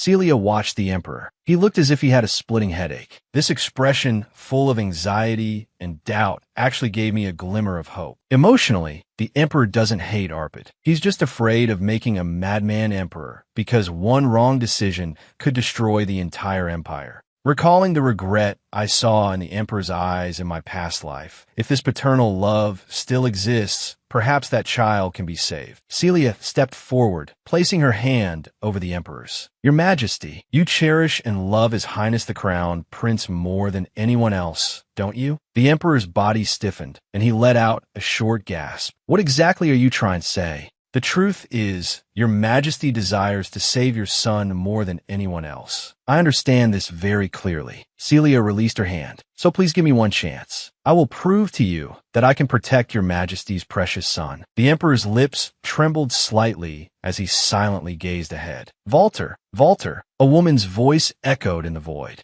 Please save him. Don't let our son repeat my mistakes. You must save him. Celia pushed open the heavy doors and left the great hall, exhaling deeply. The audience is finally over. The emperor's voice echoed in the hall. In 1 month, I will open Altinus Hall. I have matters to discuss with Arpid. His wife may withdraw first. I actually received his permission. Most importantly, this is the first time the emperor has referred to me as Arpid's wife. Celia gently touched her chest, exhaling deeply. I thought convincing the emperor would be the biggest obstacle, but now it's finally resolved smoothly. If I can change the present situation step by step like this. Urgent footstep approached. Celia, Ludwig rushed forward quickly. I finally found you. Do you know how worried I was? Celia stopped in her tracks. Ludwig. Ludwig reached out to grab Celia. We must return home immediately. Come with me now. Celia's whole body trembled. I absolutely don't want to run into him. My body is completely frozen. I can't make any sound. Don't come near me, you monster. I should shout loudly like that, but my throat feels blocked. Just seeing Ludwig's face, those painful memories become crystal clear. A carriage is already prepared outside, so come with me quickly. Arpid suddenly grabbed Ludwig's wrist and flung it away forcefully. Ludwig, from now on you must show him respect. He pulled Celia's shoulder, bringing her into his embrace. She is my bride. Ludwig stepped forward forcefully, erupting in an angry roar. Arpid, how dare you show your face here? This is utter nonsense. Celia Delphina is my wife. His Majesty the Emperor will punish you for kidnapping my wife. Arpid's lips curved upward. Your wife? Then in this room, where exactly is your wife? Ludwig clutched his wrist and let out a scream. My hand. Arpid looked down at the man kneeling on the ground. Ridiculous. The only reason you demand a wife is to invoke His Majesty's name. Don't you feel ashamed?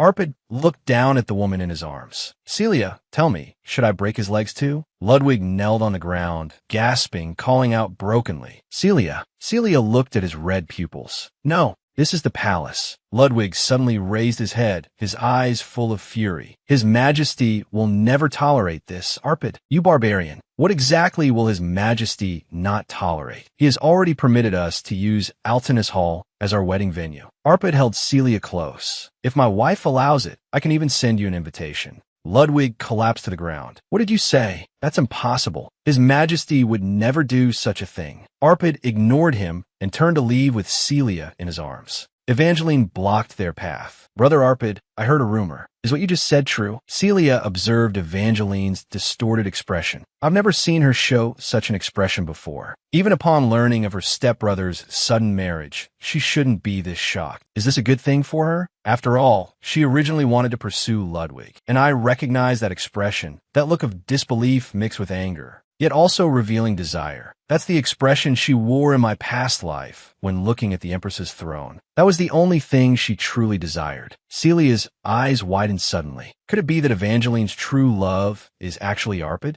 In the despair of my past life, Evangeline looked down at me. Falling in love isn't a sin, is it? I truly love that man, so there was nothing I could do. I am sorry, Celia. The look in her eyes then was completely different from now. Back then, she had merely obtained a toy she fancied. If her feelings for Arpid are real, if everything she took from me wasn't true love, then what did all my past sacrifices amount to? That's right, Miss Ruth. Fortunately, His Majesty has blessed us and even permitted us to use Altinus Hall. Evangeline froze in place, her eyes widening sharply. Celia's lips curved into a slight smile. I believe His Majesty has also recognized our feelings. I feel extremely happy to be able to share this joyful news with Miss Ruth first. Evangeline stood frozen, her facial muscles twitching slightly. Then, Arpid turned, his cloak sweeping through the air. We failed. We'll take our leave first. As for meeting with the Crown Princess, we'll postpone it until next time. My wife looks tired. Evangeline stood in the empty hall, her fingers digging into her palms. Celia stood in the center of the bedroom, looking up at Arpid. Your Highness, doesn't your arm hurt? Arpid unfastened his cloak clasp. My arm is fine. Is that the first thing you wanted to ask? Celia lowered her eyes. You've been holding me since we entered the palace. I couldn't help but worry. Celia showed a smile. I'm relieved to hear you're all right. Also, thank you for everything you did today, including the matter with Ludwig. Arpid paused his movements. He was just an eyesore. Speaking of which, does Arpid know Evangeline's feelings? Judging by how he cooperated with me earlier, he doesn't seem particularly interested in her. Celia fell into thought. I'm also curious how Arpid views Evangeline. Does he merely see her as a stepsister? Arpid crossed his arms and looked down at Celia. Since you've finished your questions, I think it's my turn to ask now. Did you truly receive Altinus's blessing? I didn't hear about this when I accepted your commission. Celia froze in place. This is bad. That was just a lie I made up on the spot to deal with the Emperor. How should I explain this? Arpid leaned closer. Is this the reason you claimed in the underground crypt that you could make me Emperor? That so-called blessing. To what extent can you actually use it? Celia suddenly shrank back. Of course it's a lie. How could the god Altinus bestow a blessing upon someone like me? Arpid straightened up, just as I expected. Lying comes so naturally to you. Celia averted her gaze, defending herself quietly. I had no choice at the time. But the result was good, wasn't it? We did obtain the hall for our banquet because of it. I must be more careful with my words from now on. I absolutely cannot anger him with careless remarks. When facing this man, I can't let my guard down for even a moment. Celia raised her head again, but it's not entirely fabricated either. I do have a way to prevent you from losing your sanity. That's why you accepted my commission, isn't it? Indeed. We'll discuss that matter later. Arpid suddenly grabbed Celia's waist and pulled her forcefully into his embrace. But there's something I've been wanting to ask you. What is this scent emanating from you? Celia held her breath. Scent? He lowered his head, bringing his nose close to Celia's neck. I'm familiar with all the perfumes in the Empire, but this is the first time I've smelled this scent on you. The problem is this scent makes me feel very strange. This scent makes me want to devour you. Celia's body shuddered violently. Devour me? Has his madness already begun to manifest? I don't know what he's talking about. Scent? I must stay calm. I absolutely cannot be deceived by his appearance.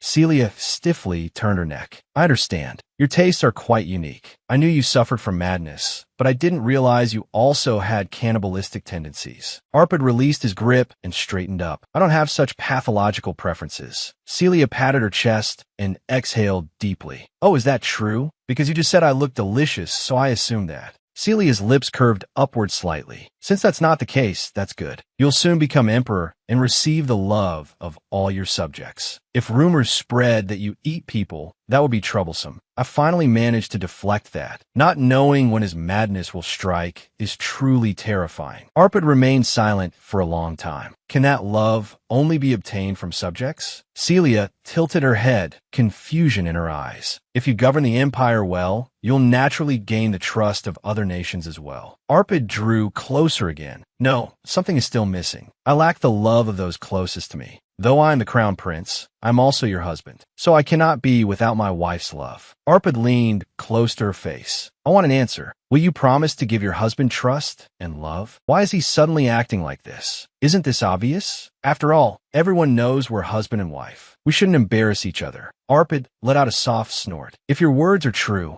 then from now on, you may only tell me the truth. No lies are permitted. Celia's eyes widened sharply, her breathing stopping instantly. Then tell me, you claimed you could prevent me from going mad and that so-called blessing of Altinus. Are these two things truly unrelated? I see. He suspects I'm hiding something, so he's deliberately testing me for my secrets. Using that face to manipulate me. I almost fell for it. Celia straightened her back abruptly. They have absolutely no connection. Haven't I already told you? That was just evidence I fabricated on the spot to get His Majesty the Emperor to agree to our marriage. Being granted use of Altinus Hall itself represents His Majesty's recognition. That's already sufficient. Arpad stopped in his tracks. But didn't you tell the Emperor you would show him proof of the blessing? How do you plan to handle that? That's a secret. Don't you have any secrets yourself? Celia rested her chin on one hand and blinked her right eye. In fact, including that matter, everything is a secret. Arpad crossed his hands. A woman with too many secrets is not my type. Celia lifted her skirt. Oh my, then it seems I must work harder in other areas. Of course I must keep secrets. I can't very well say I lived in the future and ended up dying miserably. However, to use your own words against you, a husband must also give his wife trust. Arpad stood still. Trust? Do you truly believe that girl's words? You even went so far as to commit the mad act of kidnapping her for marriage. Arpad spoke, his own voice uncertain. The Emperor suddenly leaned forward, his voice echoing in the empty hall. What? You did such an absurd thing without being certain? Arpad lowered his eyelids. Your Highness, I can guarantee to safely place you on the throne without you losing your sanity. Celia's figure surfaced in his mind. That was indeed utterly absurd, with no basis or evidence to support it. Arpad raised his head. But if that woman is by my side, I feel that at least I won't end up like my mother. I won't go mad.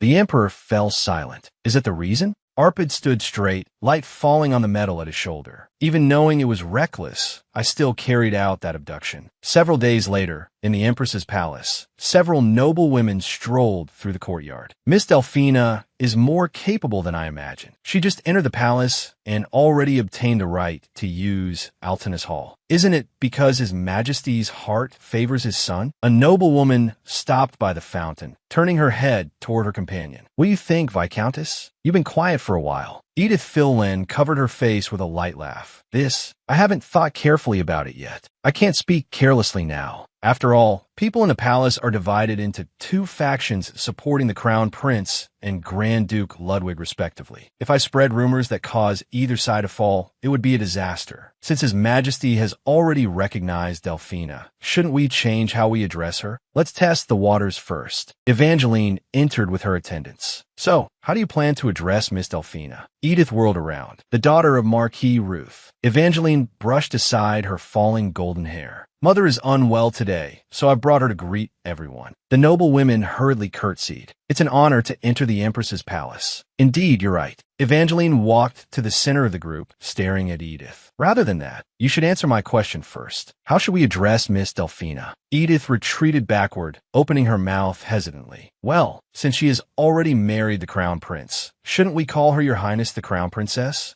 Evangeline turned her face, shadow covering half her cheek. Why would you say such a thing? How terrifying. Even though it was a despicable marriage achieved through kidnapping, should everyone accept it without question and call her Crown Princess? I truly feel sorry for Brother Ludwig. Evangeline covered her face and wept, her body trembling slightly. The surrounding noble women rushed forward to support her. Edith stood frozen in place. I'm sorry, I didn't mean it that way. Madam, would you even call her that in front of Grand Duke Ludwig, who had his bride stolen? How much more pain do you want to inflict on the Grand Duke? Moreover, His Majesty hasn't officially announced approval of the marriage, has he? Though he permitted use of Altinus Hall for a banquet, that's different from recognizing the marriage. Evangeline wiped the tears from the corners of her eyes with her fingertips. My mother detests people who curry favor with the powerful. Edith stood frozen. I was just thinking about how to address her. It seems Mother is also very worried about the hurt brother has suffered. Edith bowed repeatedly, her face pale. No, this is a misunderstanding. I didn't mean it that way. Two maids restrained her. Please forgive me. Please give me a chance to explain directly to Her Majesty the Empress. Everyone, I apologize for this disturbance. Thanks to all of you, my mood has improved considerably. A noble woman raised her fan to cover the lower half of her face. How is Grand Duke Ludwig doing? He must be very distressed. Evangeline lowered her eyes. My brother's emotional wounds are the deepest. Mother is also deeply worried about this. That's why Mother feels she simply cannot attend the banquet at Altinus Hall. The noble woman's fan in her hand suddenly trembled. This was a warning. Don't linger where the Empress is absent. No woman in high society would dare do such a thing. Evangeline's lips curved upward. Now they should understand. Your Highness, I have something to report. As you instructed, I investigated recent trade trends and prepared the relevant materials. First, the noteworthy parts of the audit results are Arpid sat behind the desk, one hand supporting his chin. How annoying. That woman has too many secrets. When she speaks, it's always like she's toying with people's hearts. This way of hiding behind jokes while revealing nothing is truly unpleasant. Arpid's fingers tapped on the desktop, producing dull sounds. His attendant stopped reporting. If you could give your opinion on these materials, but why don't I have any desire to kill her and eliminate her? This is strange. Jurgen adjusted his glasses, looking at Arpid before him. Your Highness, what exactly do you mean by strange? Arpid now bowed his head. I'm wondering that myself. Jurgen set down the documents in his hands. One thing is certain. Due to your deep contemplation just now, you didn't hear a single word of my report. Arpid turned his head. Report it again. Jurgen reopened the records. Then I'll start with the news you're most interested in, regarding Miss Delphina's recent activities. Jurgen pushed up his frames. As you instructed, I've assigned reliable people to monitor Delphina. Her every move is under control. Arpid made a sound through his nose.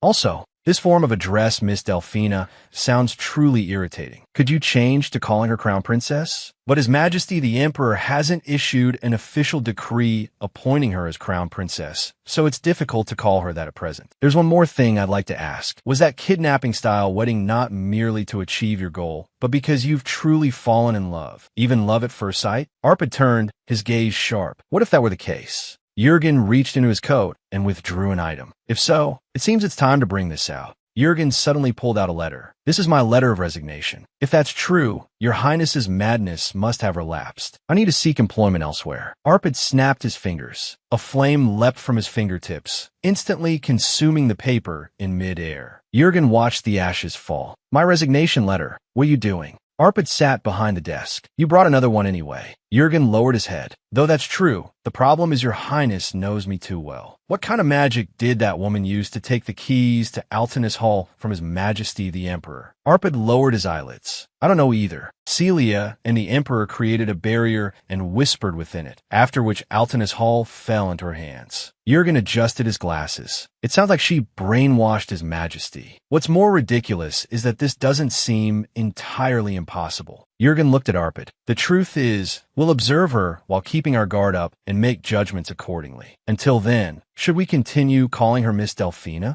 Jurgen lowered his head, adjusting his cuffs. Then let's call her the mistress of the ivory bedroom. That should be acceptable. Arpid closed his eyes. As you wish. Celia sat on the sofa, watching the woman crying before her. Please calm down. Viscountess Phillen. Edith's shoulders trembled as she made broken, gasping sounds. I've already explained many times. I truly didn't mean it that way. What should I do now? Celia approached gently, stroking her back. Her Majesty the Empress will soon have a change of heart. Edith raised her head. I only hope what you say is true. Madam, this must be very sudden for you as well. Yet you brought me here and comforted me like this. I am truly grateful. I discovered this wandering, weeping woman in the palace and brought her here. But I know very well who she is. In my past life's memories, Edith was one of those who betrayed me and pushed me toward destruction. Edith collapsed to the ground, covering her face and wailing. What should I do? I've offended the daughter of a marquis family. If I'm permanently excluded from high society. The exact same thing happened in my past life. Back then, Edith was trembling from losing Evangeline's favor. Celia comforted her kindly. It's all right, madam. Don't worry too much. My past self pitied her, stayed by her side to console her, hoping to become friends with her.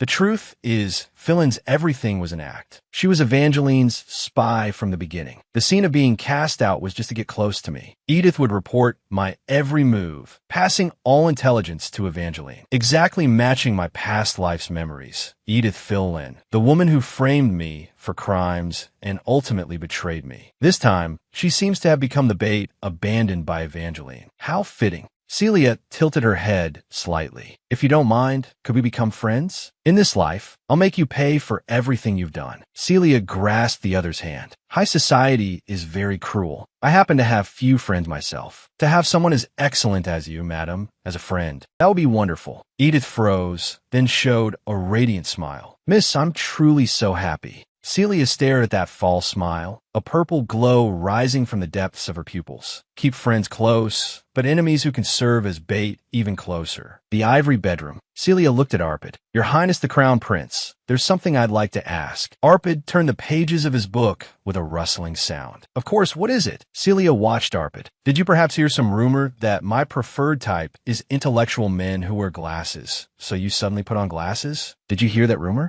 Arpid set down the book in his hands. What kind of strange rumor is that? Celia approached Arpid. You urgently summoned me. I rushed here, and you're sitting here like a model. People with dragon bloodline would never wear glasses due to poor eyesight. Arpid pushed up his glasses. Are you mocking me for wearing glasses to cater to your preferences? Celia put her hands on her hips. Lately, I feel your highness has been using many men's beauty products. More than that, what's with that founding history book in your hands? Arpid held up the thick black leather book. There's a passage here I like. Shall I read it to you? Arpid read in a low voice. The dragon once said this. My only flower and bride. The moment I saw you, I knew you could make me whole, so I cannot resist my instinct. I must claim you as mine. Celia held her breath. Just how long has he been looking at me? Arpid looked down at the book. I've liked this passage since I was a child. When you were young, usually, boys prefer war stories or heroic epics. Is there a special reason why you like this part? I also once hoped that such a being would exist, appearing by my side, someone who could make me whole. Arpid's fingertips brushed the cover. I thought, if that person truly existed, perhaps I too could overcome this madness. If that person truly appeared, would I be like Altinus and recognize them at a single glance? What a lovely person that would be. Arpid lowered his eyelids. If that person appeared too late, the pain of waiting might turn into pure hatred. I've even had such thoughts, but I have a premonition that we will meet soon. No, perhaps we've already met. Celia held her breath, cold sweat sliding down her cheek. It felt as if he had already seen through everything. Impossible. Arpid couldn't have realized it already, could he? The fact that I am that person, the bride who possesses the power to calm the dragon's madness. It's a cliché, but it truly exists in world history. Why do dragons always kidnap princesses? There are usually two reasons. Either they're obsessed with beauty and want to marry them, or they want to devour the precious princess. These two reasons stem from the same source. That is the dragon's bride. She can make the dragon's power and body become even stronger, as if a part that was originally one is being restored. To reclaim that fragment, the dragon will possess the bride in various ways. Some dragons choose to spend the rest of their lives together. Others choose to devour their partner, to enhance their own power. Although the methods vary, the desire for the bride remains the same. Even if he had to make an enemy of the entire country, even if the war lasted for years, Artemis never gave up on Astrid because she was the dragon's bride, worth risking everything for. I learned the truth in my third life. At that time, I was reduced to a death row inmate, charged with adultery and treason. Before the execution, I was sent to the master of the magic tower. Sirius saw that man in the exile procession. That was the end of Ludwig's conspiracy. Alpert stood in the shadows, his eyes flashing with red light. The Tower Master's only interest at the time was Alpert, how to utilize that extreme madness, how to control that power. The Tower Master continued his cruel experiments, pairing innocent people with Alpert. Syria was also used as a test subject. Her arms were hoisted high by chains, imprisoned deep within the stone walls. In her third life, she experienced the torture of near death dozens of times. Her consciousness had long since shattered.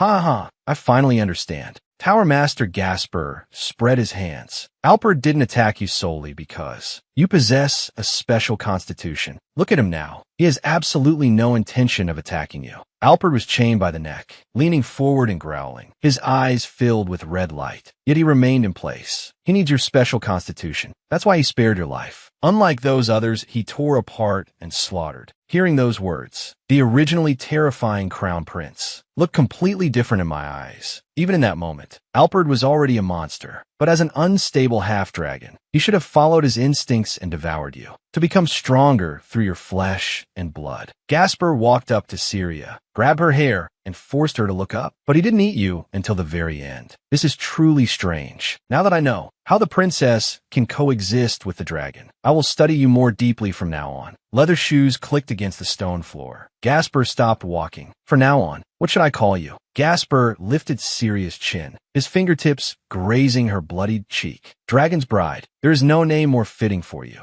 My third life ended half a year later, dying in an execution. I approached him proactively in this life because I remember that past. My existence could become a bargaining chip because he didn't attack me so easily before. If my value exceeds expectations, it might put me in danger, but I must seize the initiative. I hadn't planned to bring up that term first. Dragon's Bride. However, things didn't go according to plan. How should I handle the current situation? Syria raised her right hand. Excuse me, you may not have realized my identity yet. I must stay calm. In this ambiguous situation, facing it head-on is the best strategy. Alperd, Mr. Astrid. Alperd crossed his arms over his chest. Have you decided not to call me your highness anymore? Syria patted her chest, breathing a long sigh of relief. That's a relief. Alperd frowned slightly. What is a relief? Syria leaned in closer, lowered her voice. I thought your madness was acting up again. It seems it hasn't. That's truly fortunate. Alperd fell silent. He took a step forward, his leather shoes tapping heavily on the stone slabs. If you were in my position, what would you do? Syria stopped moving, tilting her head slightly. What did you say? Alperd walked up to her. If the person you've been waiting for bitterly finally appeared, would you fall in love with that person? Or would you hate them to the bone because of the pain caused by the long wait? Syria fell silent, her lips parting slightly. That question, he smiled, his eyes curving into crescents. That kind of thing isn't for me to decide. Deciding whether to love or hate that person depends entirely on you. Your Highness. Syria took a step forward instead. On the contrary, I'm curious. What exactly do you intend to do? Your Highness, you're always good at dodging the question. No, that's not an answer at all. Please tell me, if it were you, what would you do? Fortunately, Alperd doesn't seem to know yet that I am the one he has been waiting for. But to ask such a question in this situation, could it be? Is that person really so precious to him? Why? Is this question difficult to answer? Alperd spoke slowly. I think I would hate that person. Alperd pushed up his glasses. Falling in love the moment we meet means I can't even control my own emotions. If such a thing were forced upon me, I could only choose to hate. Syria raised her hand to cover her lips, letting out a soft chuckle. That's really reassuring. Since I'm not that kind of person, it means you have no reason to hate me without cause, right? Alperd fell silent. Perhaps that is true. The next morning, sunlight streamed into the towering spire chapel. A makeup brush swept across Syria's cheek. I couldn't close my eyes all night. That man stared at me the whole night. I couldn't sleep at all. Syria sat before the vanity mirror, letting the maids apply foundation, lowering her eyelids to hide her fatigue. Two maids leaned together, whispering. Miss looks very tired. It seems their relationship is really intimate. Syria closed her eyes. It's fine if they misunderstand, but there are more important things right now. You said your name is Ishia, right? Crown Princess. I want to hear news from Delphina. How are Annie and Sir Beltran doing there? Ishia stopped what she was doing. Yes, I will report to you. No need to worry about the maid named Annie. Delphina is in a very chaotic state right now. No one has the leisure to trouble her. Syria breathed a sigh of relief. That's good. Then is Sir Beltran safe too? Ishia lowered her voice. Grand Duke Ludwig is currently at Delphina. It is said he has thrown Beltran into the dungeon. Syria's pupils contracted in shock.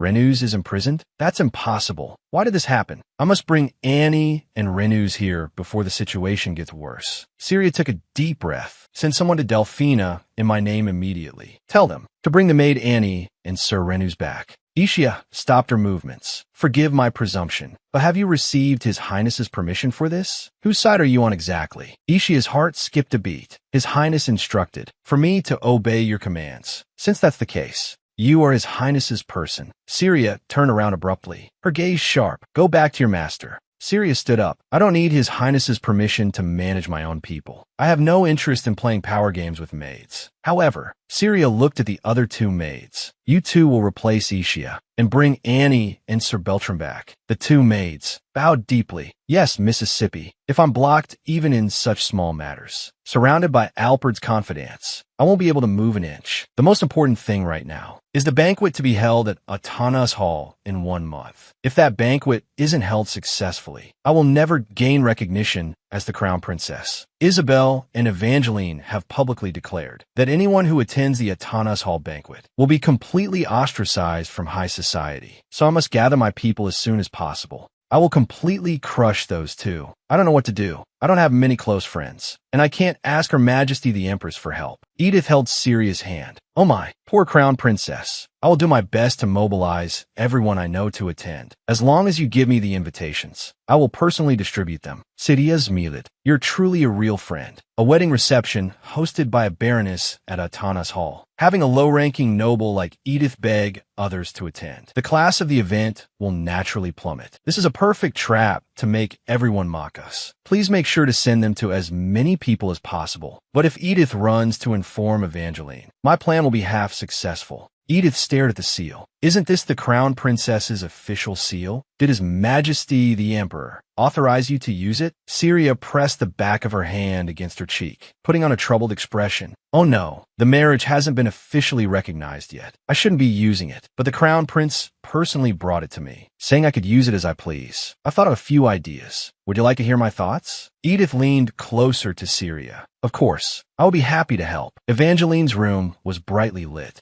She tore open the letter in her hand, letting out a cold laugh. Huh, she actually has the guts to use the crown princess's seal. Edith stood before the desk. She said the crown prince personally gave her the seal and allowed her to use it freely. Evangeline slammed the table and stood up. So what? Only His Majesty the Emperor has the right to authorize the use of the royal seal. Edith agreed repeatedly. That's right. That stupid woman doesn't even know such common sense. She must be afraid that the banquet in a month will be empty. So she plans to use such extreme measures. Extreme measures? She plans to spread rumors that His Majesty the Emperor will attend the reception to attract those wavering nobles. That idiot actually intends to spread fake news. Evangeline let out a cold laugh. If the reception is completely ruined, she will never be officially recognized as the crown princess. So she's unscrupulous now. The news has already spread. Attending that banquet is equivalent to social suicide. No noble woman dies. To step foot in Atanas Hall, she must be desperate, trying to use that barren brain of hers to struggle in her death throes. Evangeline reached out and pinched the letter paper, tearing it down the middle with force, creating a crisp, ripping sound. Soon, her end will be exactly the same as this invitation. Evangeline released her hand, letting the paper scraps scatter in the air. As the crown prince and Syria's reception approached, the social circle was filled with mockery directed at Syria. I heard His Majesty the Emperor will attend the banquet. That is actually fake news concocted by Miss Delphina. She's desperate to get people to attend. Two noble women leaned together whispering, letting out shrill laughter. Imagine Atanas Hall completely empty. That would truly be an unprecedented humiliation. Syria covered her mouth with both hands and gasped. The Marchioness of Cunibel suddenly announced. She will hold a ball on the same day. This is unbelievable. Edith stood in front of Syria. The Marchioness of Cunibel is the Empress's confidant. She was granted permission to use the second hall of the Empress's palace. If that happens, our reception will be completely overshadowed. Syria looked out the window anxiously. Don't worry too much, Your Highness. Edith held Syria's hand tightly. I will work harder to distribute the invitations. Please believe in me. Syria let out a sob. Thank you. Thank you so much, Baroness. That stupid woman, crying because her lies backfired. At least the Empress and Evangeline must be thinking that right now. Syria stood by the window, watching the retreating figure below. The maid is acting more diligently than expected. Thanks to her, the stakes have become higher. I'm really looking forward to the developments ahead. Syria sat on the edge of the bed. What? The butler said. He couldn't send Annie and Beltran over? The maids bowed abruptly, touching their foreheads to the ground. We are terribly sorry, Your Highness. This is our dereliction of duty. Everything is just as I expected. Ludwig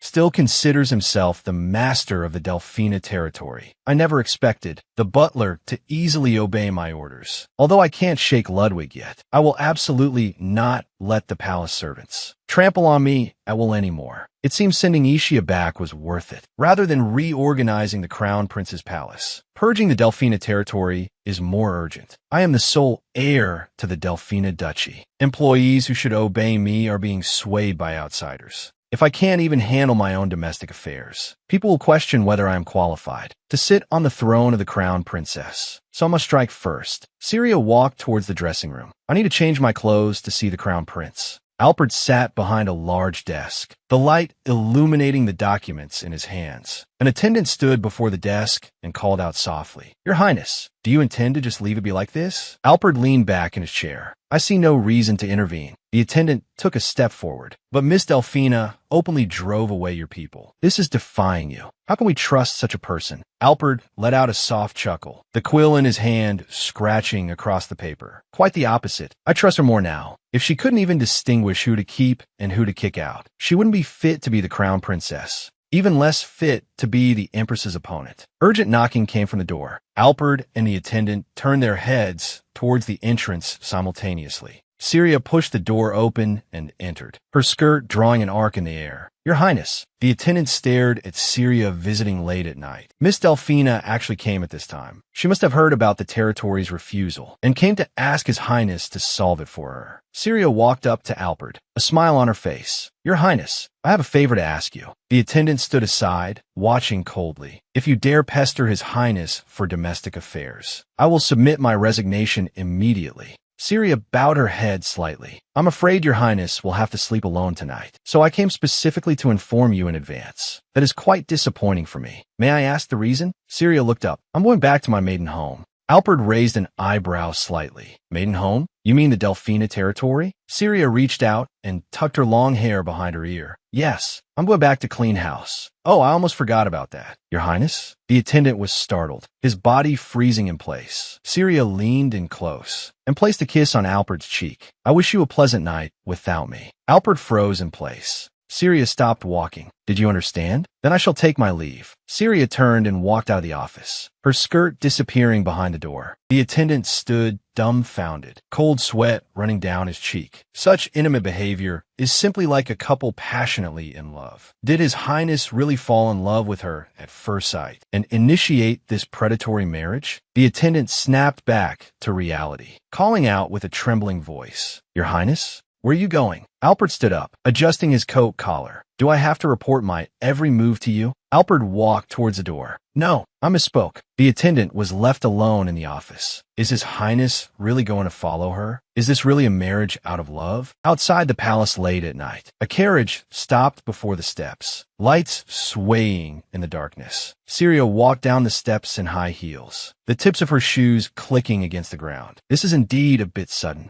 Thank you for accepting my request so quickly." Mercenary King Gerald, this magic mask that can hide one's appearance, is quite novel to me. However, I'm somewhat disappointed in you. Syria tilted her head slightly, smiling. "Oh my, disappointment only arises when there are expectations. It seems you had high expectations of me. Seeking help to handle domestic affairs. Does that really disappoint you so much?" Alfred turned his head, avoiding Syria's gaze. "Humph, so you knew that very well." Syria folded her hands on her lap. "This isn't the first time you've tested me. As the first commission, Crown Prince Alfred must be evaluating me, judging if I'm worth the price. I didn't go to reclaim my family's power personally, but immediately sent a request for help. It's only natural he would feel disappointed. But I cannot stop here." Syria's lips curled up. "If the Crown Prince is disappointed in me, then I can only answer that such an emotion was unnecessary from the start." "Why is that?" Syria leaned close to Alfred. "Because I never sought help from the Crown Prince. The person standing before me now is a mercenary King Gerald." Syria withdrew her hand and let out a light chuckle. "I merely hired a mercenary. What reason does the Crown Prince have to be disappointed?" Alfred gazed at Syria. "Playing word games?" Syria covered her lips with the back of her hand, letting out a laugh like silver bells. "Word games? You know better than anyone how important a justified stance is. Recently, the Mercenary King and the Black Mercenary Corps haven't been very active. If there are no results for a long time, your position will also become difficult, right? This is just solving immediate troubles together. I hire mercenaries to deal with private family matters, and the Mercenary King's long-awaited victory will spread far and wide. By tomorrow, everywhere will be bustling with excitement. Alfred won't have to lift a finger to see his political enemies fall, and the Mercenary King will harvest a heroic legend that even the royal family bows down to. I have already placed the flowers in both your hands. As for whether to grasp them, it all depends on your own choice." The palace was brightly lit late at night. Shouts rang out from the window into the night sky. "Your Highness, Grand Duke, please come to your senses."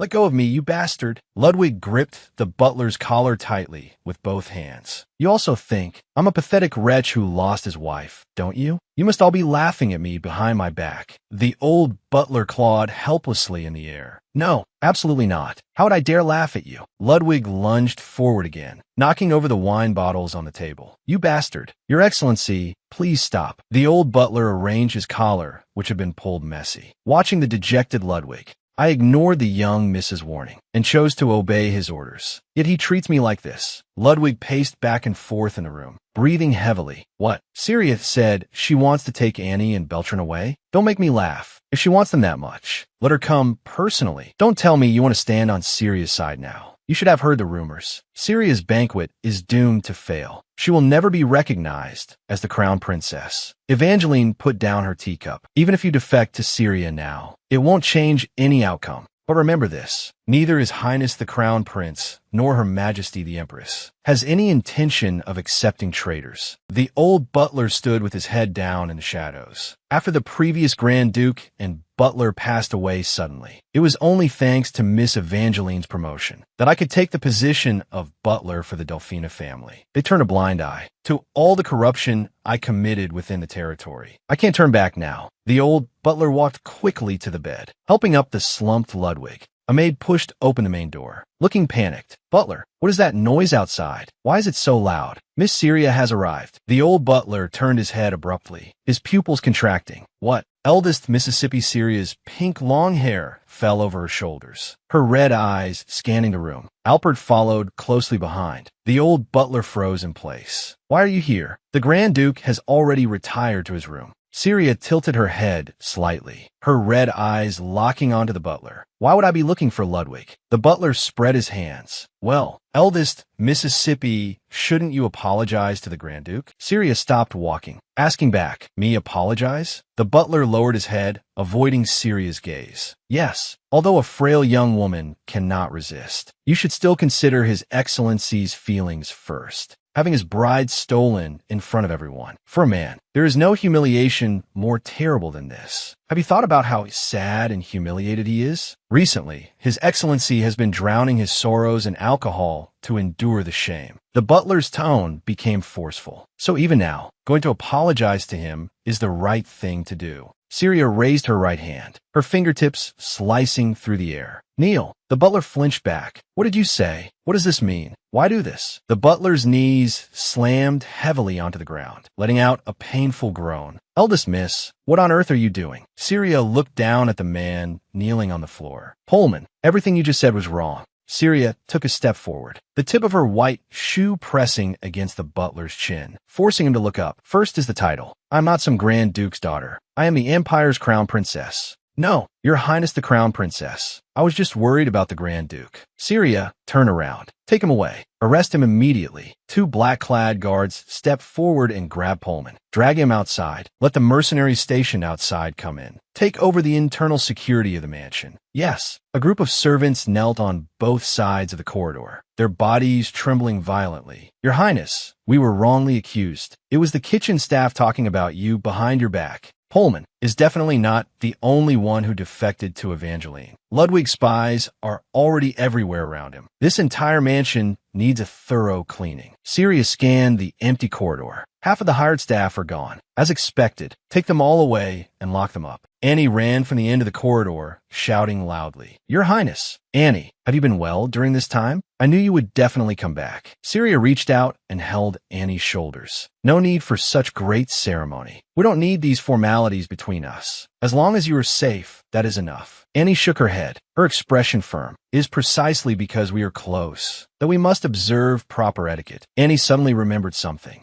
There's one more thing. Lord Beltran is seriously injured. The Grand Duke locked him in the basement and has been torturing him cruelly. Syria's pupils suddenly contracted. Syria clenched her fists, her nails digging in her palms. No, her red eyes emitted a cold glint. Take me to where Sir Beltran is immediately. Footsteps echoed on the stone stairs. Syria lifted her skirt and rushed into the depths of the dungeon. Lord Beltran, Renus leaned against the wall, red blood seeping through his shirt. He was supported by an assassin in a cloak. Mississippi, it is good that you are safe. To see you again. I'm truly relieved. This is impossible. The situation is worse than expected. I didn't expect him to be hurt this badly. Beltran, can you still move? Renus let out a groan. I'm fine. Ugh. Syria rushed forward to support Renus, her hands trembling as they touched his bleeding back. Don't move. Do not move at all. Syria stared at the wound, her purple pupils shaking violently. If not treated immediately, his life will be in danger. This won't do. I must call a doctor. Syria issued urgent orders. Take Lord Beltran to a doctor immediately. Go treat him quickly.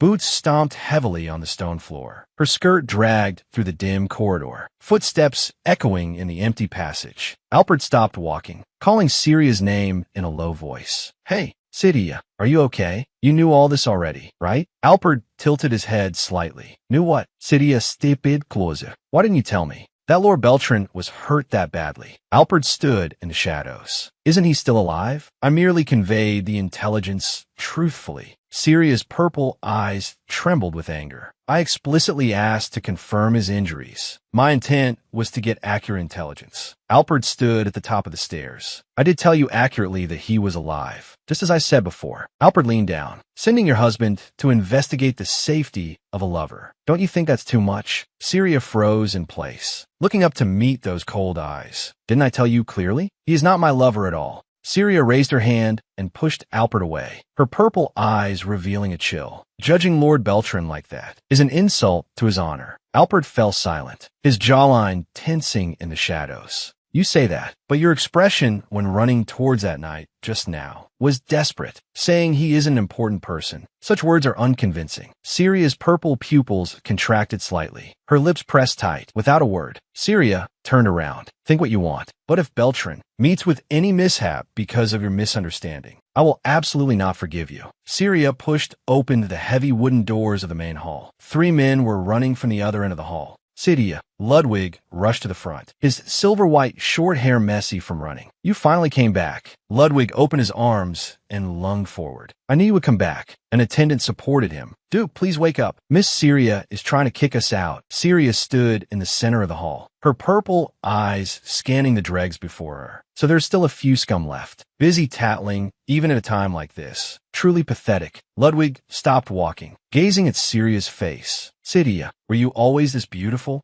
Annie blocked Syria, frowning and staring at the flushed Ludwig. Speak honestly. How much did you drink? Cut the crap. Get out immediately. Ludwig's face was flushed red, swaying as he asked back. Get out? Go where? This is my home. Syria looked straight ahead. This is not our home. It is my home. You have no reason to stay here anymore. I am already married to the crown prince. So from now on, we are strangers. No. Syria paused for a moment, then corrected herself. I suppose I should be your sister-in-law now. Ludwig froze in place, his eyes widening, the drunkenness solidifying in an instant. Don't joke around. Ludwig trembled all over, suddenly swinging his arm forward. Damn it, you clearly belong to me. A black shadow flashed from the side. Alfred rushed out with rapid steps. He locked Ludwig's throat with one hand. Ludwig let out a painful wail. Who exactly is he? Ludwig struggled in Alfred's grasp, his silver-white hair messy. Let go of me, get lost. Syria is my woman. She's my possession. Alfred's eyes flickered in the shadows. Truly immortal. Maybe I should just kill him. I could say it was a duel to protect my wife's honor. At least I should cut out that tongue that dares to covet what is mine. Syria's red lips parted slightly. Gerald. Alfred bowed his head in response. Yes, master. Syria stared ahead. Let go of Ludwig, then go deal with the rest of them. A black-haired attendant shouted at Alfred. You bastard. How dare you lay a hand on the Grand Duke? Let him go at once. Alfred slowly turned his head. His red eyes burned beneath the mask, black mist emanating from his body. The attendant fell to his knees, begging, please spare me. Please have mercy. Alfred waved the black aura, completely drowning out the screams. I almost lost control. Why do I become so strange whenever he is involved? Ludwig lay face up on the ground, eyes closed, face pale. A servant screamed in terror. The Grand Duke. Oh no, he's fainted. The shock must have been too great. Syria looked down at Ludwig on the ground, her purple eyes devoid of emotion. It seems our guest has fallen asleep. Prepare a carriage for him. Ensure our guest gets home safely. The attendant knelt beside Ludwig, pointing at Syria and shouting, You are truly cold-blooded. How can you treat the Grand Duke like this? Have you forgotten how good the Grand Duke has always been to you? Syria stepped forward, her dress dragging on the ground, making a soft friction sound. I have formally become the crown princess before the main god and the earth goddess. Syria stopped and looked down sideways at the attendant. Therefore, Ludwig and I no longer have any relationship. Ludwig ate and drank in my house, acting like the master. Is this not an insult? The servants sent to take over the mansion were driven away by Ludwig directly, unable to even step inside the gate. Do you still think this isn't an insult? Syria turned to look at Alpert. What is the punishment for insulting a member of the imperial family? Alpert bowed. Anyone who insults a member of the imperial family shall have a part of their body removed. This man dared to mock the crown princess with his tongue. It is fitting to cut off his tongue as punishment. Syria turned and walked towards the depths of the corridor. Gerald, bring him and follow me. This place is not suitable for bloodshed. Alpert followed closely behind. Yes, the attendant struggled frantically on the ground, his hands clawing at the floor, making a harsh scratching sound. Your Highness, please spare my life. Syria stood with her back to everyone. Suppress him. Alpert bent down and pinned the attendant. Yes, master.